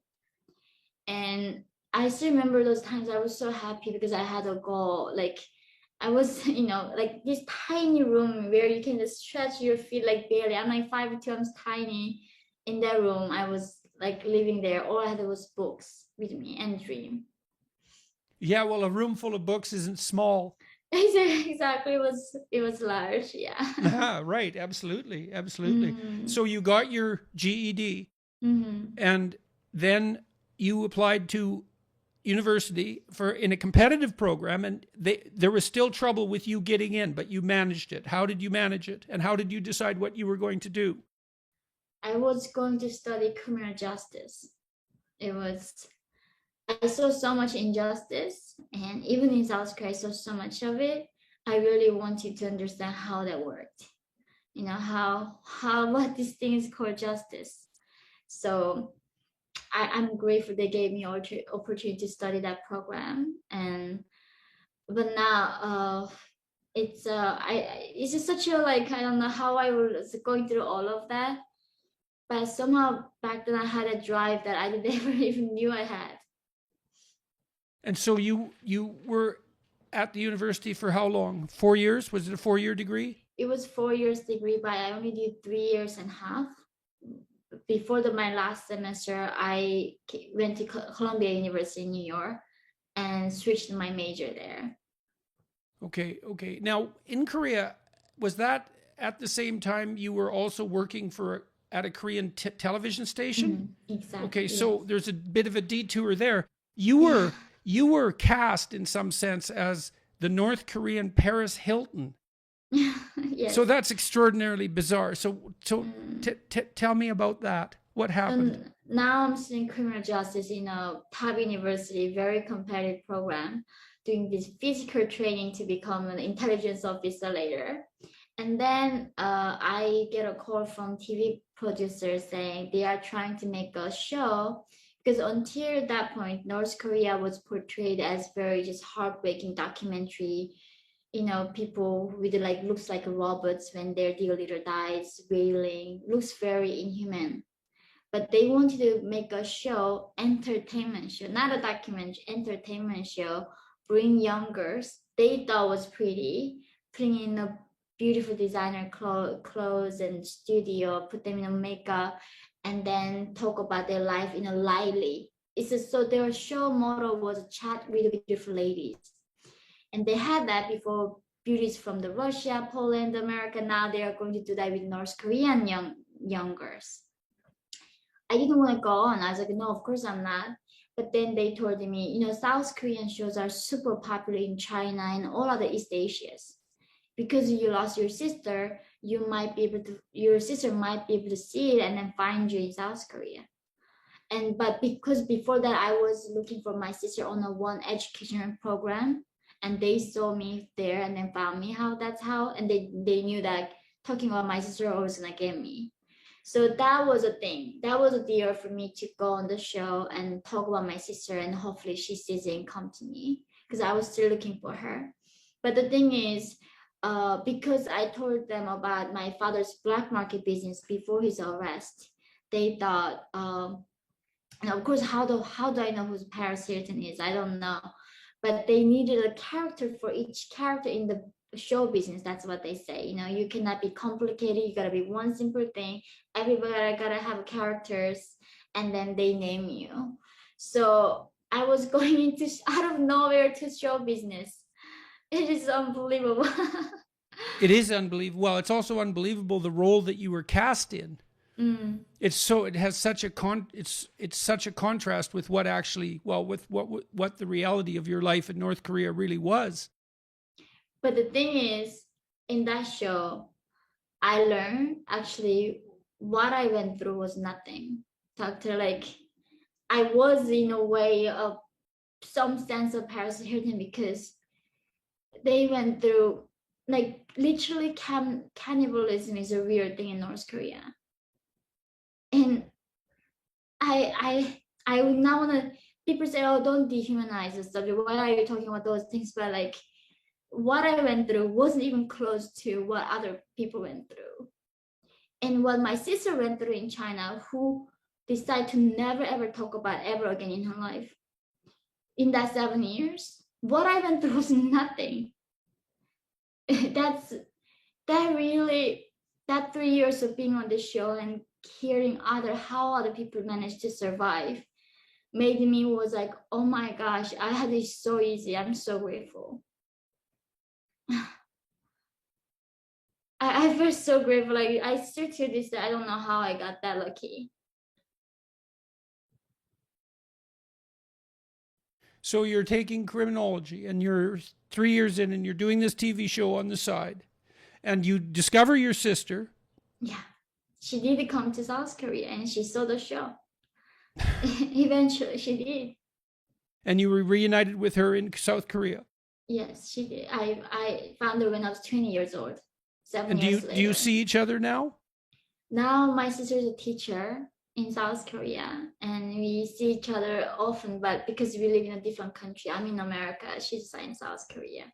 Right, but you have a familial relationship. Oh. It's just distant. Definitely, yes. Okay, so now you said that you ranked 30th, I think, out of 94 students in the program. Yeah. So you were able to hold your own against the intense competition. Yes, I did my best.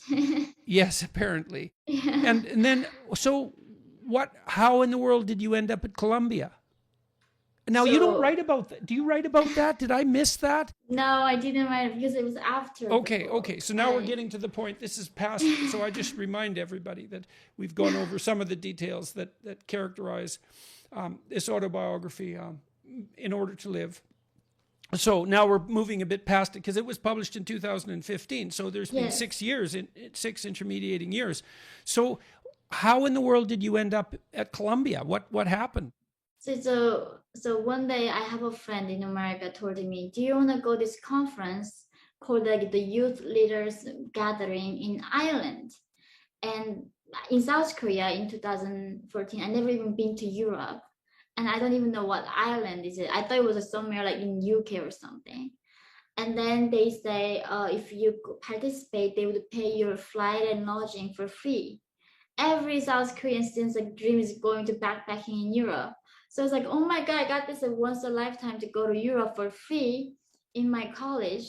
And then, so this is a conference called the One Young World. They bring the youth leaders from every country. So they called the North Korean embassy in the UK saying, can you send a delegation to us? And we just need 2 delegates from each country. And North Korea regime told them, no, because they have to spy on each other, we can only send 3.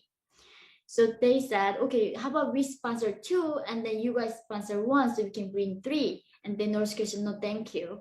And that's also, okay, then we're gonna look for defectors because they didn't want to sponsor for 3 people. That's how they found me, through my friends. So in that conference, I applied to become a delegate speaker along with other 34 delegate speakers. I was just a really average person. And then I did a lot of 3 times like the interview with them. I selected as a speaker at the end, and many speakers together.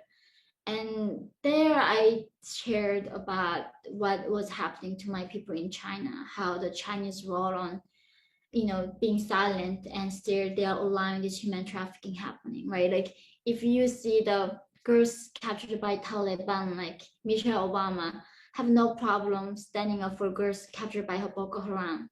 So many people talk about these girls, but when it comes to North Korean girls, nobody talks about it because they don't want to upset Chinese regime. So my speech in that conference really became vital. And that's what you focused on in that speech. Yes, I was only focusing on the women's, what we are going through in China. And I didn't even plan to be that speech go to viral. Nobody can plan it. It was a pure accident. I was in the middle of university attending. I had to go back to Korea too. But that speech became very vital. And then I got a book offer from Penguin Random House. And then my agent was in New York. That's how I went to New York. But while I was writing the book, I always loved learning. So I wanted to study. I want to continue my study. And they told me there was a university in New York called the Columbia. So that's how I applied there and then went there to study. And did you finish your undergraduate there? Or did you do an advanced degree? You finished your undergraduate then? I did undergrad 4 years there. So I did almost 8 years of bachelor.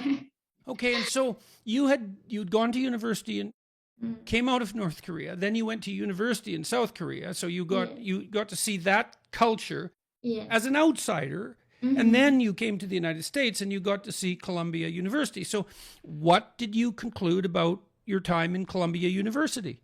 What were your impressions? What do you have to say to people about what you saw? Oh my gosh. So that 4 years from 2016 to 2020, it was a complete madness. I I became very pessimistic about the Western world after university, because like, so literally in these humanity classes, even the economics, I was studying economics for 2 years and later human rights. The professor would send me the emails. Oh, this class we're gonna cover this. If it triggers you, you don't have to come to the class or don't even do the reading. I'm a rape survivor. I'm a slave. I gone through so many things, and they say, oh, this can trigger the rape. This can trigger this, and then like every before the class they say, let's go through what do you want to be called, your pronouns.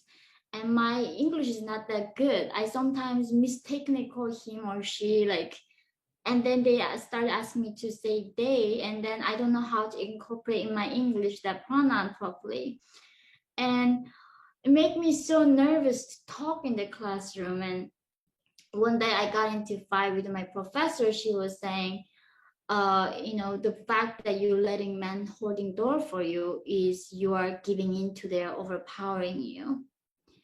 And I was like, no, isn't it kindness? Is it decency? I hold the door for people too. It's not like I'm trying to signal that I'm powerful than you. And she was like, Yumi, you're so brainwashed from North Korea.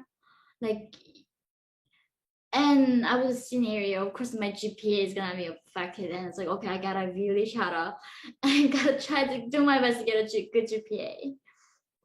So that 4 years, I learned to censor myself all over again. And it became ridiculous. Like That's terrible. Exactly, I literally risked my life to say what I think is right. And now I'm like, contribute 4 years of time, try how to create a safe space and be sensitive enough. So, and like, where am I? And it gave me a lot of chaos. Like, did I become free? Like, where am I? Is there any truly free place in this world right now? Well, okay, so you were in this university in Korea, and Korean universities are intense. And so Yes. how would you contrast the quality of the education that you received? And they're very Western influenced, the South Korean universities. So they're a product of the Western university system.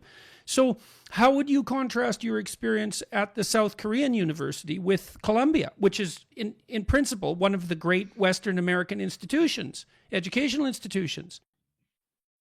So I do think South Korea is way more technical. They are way more into trying to teach you the skill set. Like, if more giving you actual knowledge. But okay, I think Americans are very obsessed. That was my impression at Columbia. We're really trying to help you how to think, but almost like you want to shape how you think. They are very into shaping your minds, how you think about something. In South Korean study program was more like, oh, this is a fact, this is what happened in history, this is what we're gonna do, this is a model we're gonna apply to solve this criminal case. This is how things work. But lately though, when it comes to sociology, it's been very influenced by the Western, like the mainstream education. So a lot of anti-Western sentiments was definitely there. And it's just In Korea as well. Oh yes, definitely. All those like sociology and those subjects is definitely influenced. And South Korea is now becoming a communist again. Definitely, it is a sad trend to see that, like, right now South Korean youth demand socialism, and freedom is so fragile. Like, it's never gonna be there if you don't fight for it. And South Korea's democracy is falling, and their freedom of speech right now in South Korea, like, doctor, if you send those leaflets that we used to send to North Korea to free people's minds. So we used to send those leaflets about, like, you Kims are dictators, you are being lied. And that was a freedom, self-expression that was covered by South Korean constitution. But now that just became criminalized in South Korea, like last few months ago. What exactly was criminalized? Advocating freedom in North Korea, because South Korea, but their defense is that because if we say we support freedom in North Korea, then North Korean regime saying we are going to start a war over you about that. So for the protecting South Koreans people's freedom, you cannot advocate freedom for North Korean people in the South Korea. And what do you think about? This is another thing. There's gonna be a price for being silent about something like this happening, right? It's if they can come for this, well, how do we know they are not gonna go after other rights? That's how all this cycle begins. So it is definitely dangerous what they're taking to keep saying in the name of protection, in the name of this, we are gonna silence you, we're gonna silence this. And that's what North Korea did, right? In the name of equality, pure equality, you're gonna get rid of, freedom of speech, freedom of gathering, all of this. And now they're left with nothing. Only people are allowed to do is just breathing. So why did you stay at Columbia? It was my father's dream for me to be college educated. I found it was not worth it. It was so certificate degree that It was so it was a waste of time, energy, and money. Really? That's a terrible thing. That's terrible. It was. Honestly, I tell like my son that if you want to study humanity in one of these universities, I'm never gonna pay for it. Like I'm so clear on that to my son. But I'm so embarrassed about that. I'm so embarrassed about that. It's so awful to hear that. Those universities, they were great, They were great. Yeah. Yes, definitely. And it's not that long ago that they were great, that they did what they said they were going to do. And if you went and got a humanities education, you got educated. You learned to write. You learned to think. You learned history. You learned to be cultured. That happened. It wasn't that long ago. It was when I went to university, it was still like that. When I taught at Harvard, it was still like that. There were politically correct murmurings and rumblings, but by and large, the university was still uncorrupted. And the humanities are at the core of the university. If they're corrupted, if they've gone in the way that you're already describing, there's no way the universities can survive. They're not technical schools. The core of the university was the humanities. I mean, look at what Animal Farm did for you. That's what reading great books does for people. It illuminates their soul. It's not optional. And I'm so appalled that that was your experience at Columbia. It's so awful that you went through all that and managed to get to this great university, and that you had to shut yourself down, and that your basic conclusion was that it was a waste of time. Now, did you have courses where that wasn't the case? Did you have courses that were worth it? I mean, so one class I remember in my senior year, it was called the Western Civilization, the music art.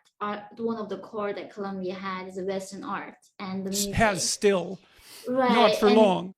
But then I was excited to learn about, but I thought at the end of the day, this is still the West. America is in the West, right? It would be funny if you want to study Eastern music at the end of in the core.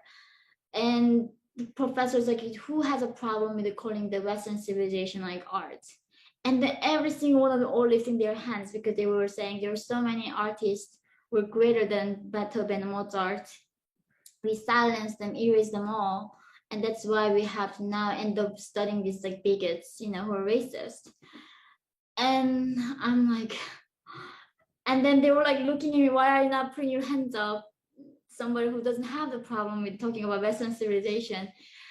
So that's like, I was like, do I even have to do this to graduate? And that was, of course, necessary to do that course to graduate. So every class had an element of being a politically correct and shaping you how you think. And I learned how to censor myself so well after Columbia. And then I was freaked out one day. It's like, what am I doing? This is not what I escaped, It just, and I'm so ashamed of that. That's so awful. I can't believe it. It's no picnic to watch these great institutions hang themselves. Yeah. I literally felt like it's a suicide of civilization. Like we are killing ourselves here. And that's why, like, what I mean, that's what scares me is that when I was so grateful to going to South Korea was outside of North Korea, there was at least a place that was left to be free. And all these people obsessed fighting for, climate change, animals' rights, gender equality, transgender, whatever, all these things people are fighting for. Wonderful. But then imagine when nobody's free in this world, who's gonna fight for us? And that's like what terror for me is like. Imagine all of us became enslaved, like North Koreans, all of us did in that system. There's no one can stand up for any of us. And I guess because I always knew that it wasn't guaranteed. Like when I go to camping with my friends somehow always have confidence that they're gonna find food, even though when they're going to the remote area. Not me. I always packing this like energy bars, blah blah, always with me because I know like you can end up not having ever all food. So maybe this is a mentality that in the West, freedom was always there. Somehow people think it's gonna be miraculous, they're gonna be always there. And for me, it's like, no, it can be not there. That's why we were supposed to be educating young people. We were supposed to be teaching them that no, it's not always there. It's fragile, and you better take care of it because the default condition is authoritarian starvation. And if that isn't happening, it's a bloody miracle.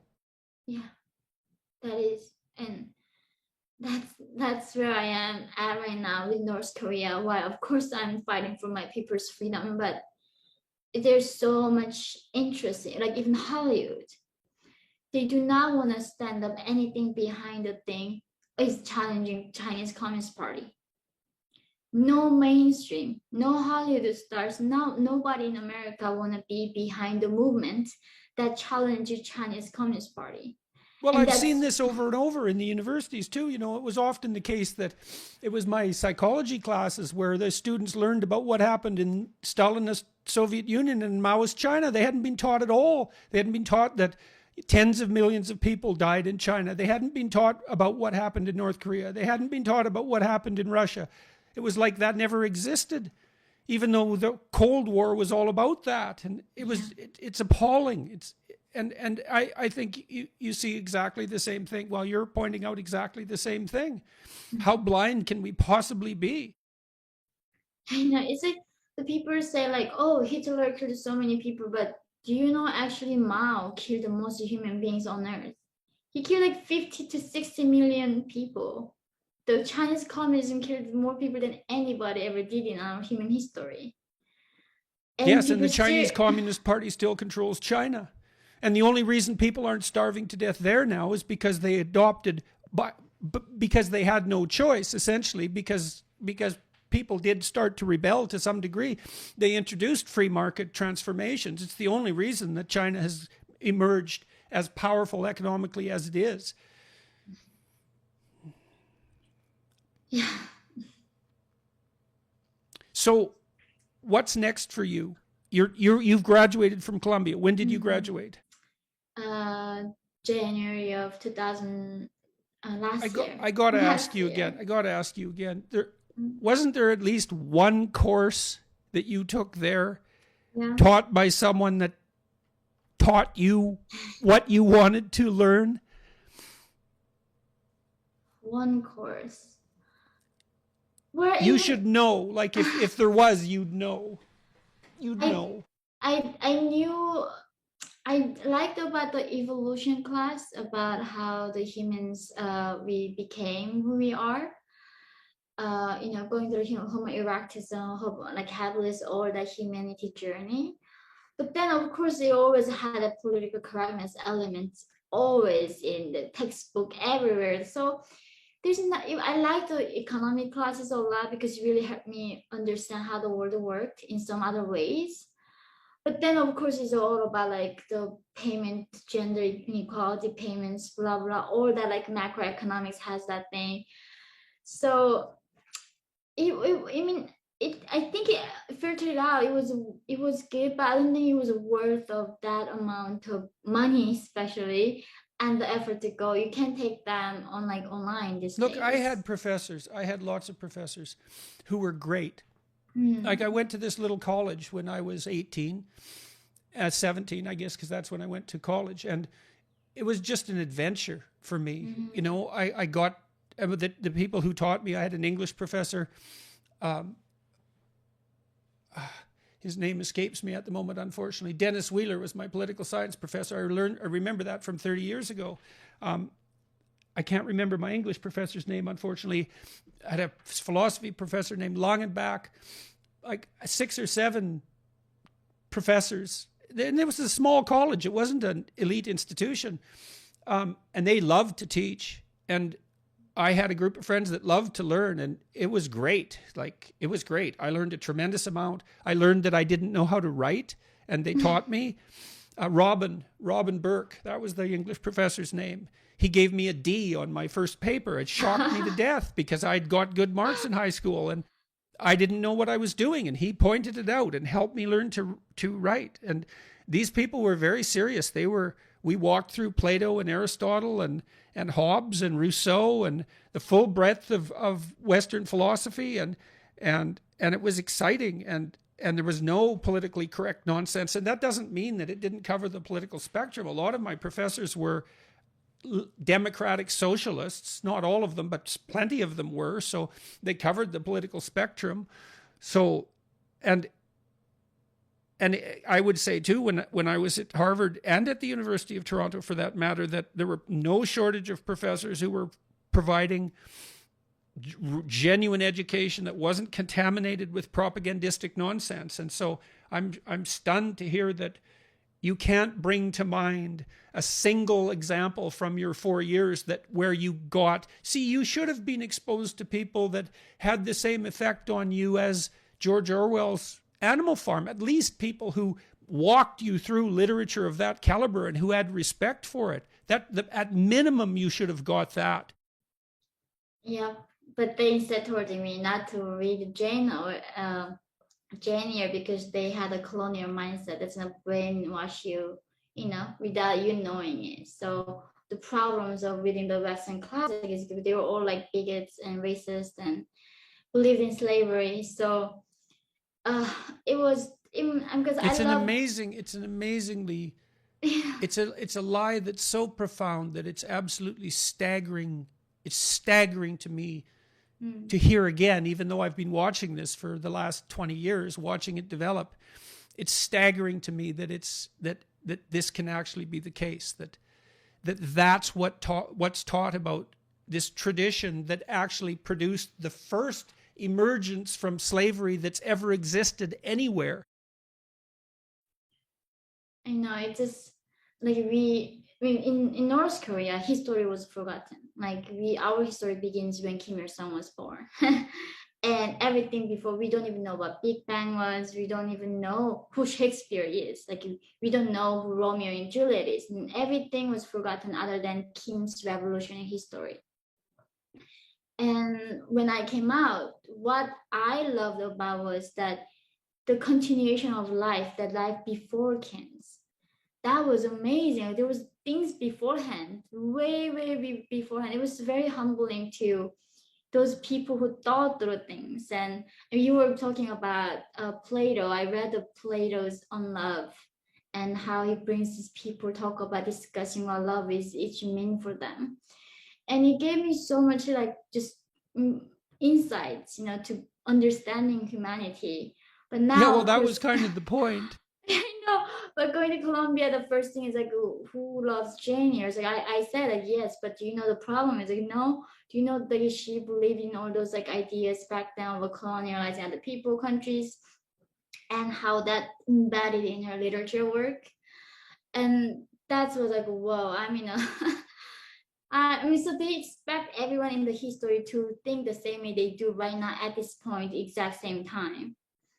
And which is to basically memorize, 20 platitudes that anyone intelligent can memorize in 15 minutes, and then to dismiss the entire world of knowledge. These books, when you were reading Orwell and when you were in that little room in North Korea or in South Korea, and you had all those books, what were you reading? So Orwell affected you. Who else you've read now? Who's affected you? It's in a lot of ways. I remember the Siddhartha, the novel is a fictional novel. Hesse. That book really gave me a lot of comfort and to think how to think of my own journey and how what kind of things I need to focusing on. Like I could be focusing on, oh my god, what I went through. That was very horrible. Or what could I focusing on? So I read a lot of classical books actually. And I think now I'm thinking about it was actually a good thing. I didn't pick up these political correctness books, but rather going to time way before then, like 18th century, a lot of literatures. So I think a lot of books shaped me in many different ways. And now till this day, I was just saying like reading your book was, of course, you heard that many million times, but it was, people say like you read to know that you are not alone. And that's the thing when I was reading your book, it just reminded me of that, the struggle, the shared struggle that we have on earth. Regardless, you're born in North Korea, in America, there's still people kill themselves in America. Life is unbearable for anyone. It gave me a lot of compassion because after coming from North Korea to go to New York, like right, all my 70% of my friends going to therapy. And they tell me, you gotta go to therapy. And I was like, what is therapy? And of course, coming from North Korea, what do you know what trauma is even? And back then I was like, the fact that you know trauma is like you are so privileged, you don't need the therapy. That's how harsh I was. And I wasn't able to empathize with my friends in New York. Like they would go in line for 2 hours to get into this like delicious like restaurant. And food to me was always quantity. It was not about quality. It's like, why would I be sitting here with you for 2 hours and get in the line, right? And just understanding all of those like layers of emotions. And that's why I'm very grateful for your book and how you shaped me. What's next for you? What do you want to have happen now? What are you aiming at? So I'm on the target list of Kim Jong-un. I'm on the killing list. It's been a while, but we know Kim Jong-un killed his half brother in Malaysia. He doesn't absolutely care about killing distance. Like even Saudis killed their Jamal Khashoggi in their council in Turkey and chopped them off. Still, there's no consequences. The world has no accountability for these bad guys killing people now. And I think that's why this justice something keep always in my mind. Where if I'm lucky enough not to get killed, I want to do everything I can to raise awareness about Chinese role on enabling this dictatorship. People often think Kim Jong-un is the one who to blame to running the biggest concentration camp on earth. But it is not. There's an enabler behind that is China. If without China, North Korean region cannot even alive be in one day. Right, and so we can say with no hesitation whatsoever that there's absolutely no excuse whatsoever for the Chinese Communist Party's support of the North Korean regime. Yes, it's a crime against humanity. It is a crime against humanity, and we have every international community with their senses. They have to come together to tell China that. But now everybody's bought by China. I mean, they own Africa. They own so many countries. If America loses their ground with China and then gives in and do not stand up for what we believe in this country, we might lose a chance to be ever free and win with China. This is a very serious battle that we are in. It's not a joke that and I think that's the thing. America has a last chance. The Western, these democracy countries has a last chance to battle with China, but because until in the past, we thought the democracy was going to prevail. But the thing, look at China. Free market didn't help the free politics. They are developing these AI machines to facial recognition to control people in a degree where we never even imagined before. It is truly 1984 by George Orwell. They can even look at cameras to see who's there. North Korea started in their malnutrition state, they are buying these AI machines, putting on the town, so it sees who's a stranger is in this town or not. Putting these like facial recognition cameras on the border and make sure everybody who's in the place right there. So either we become forever enslaved to this totalitarianism, or we break off the cycle. And I don't know, like I can never be that person recklessly say we're gonna win in this battle. And to me, this is a very dangerous state we are all in collectively, everywhere in this world, that we are not safe from this devil, communism.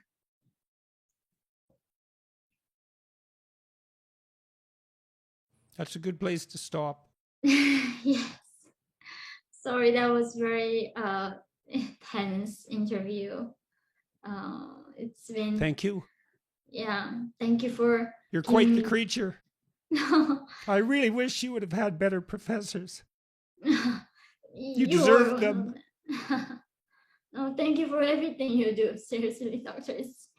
It's been, you have no idea how it touches so many, us and me especially, and reminding me of like how good still humans are, and really helping me not to lose my hope. So thank you for everything you do.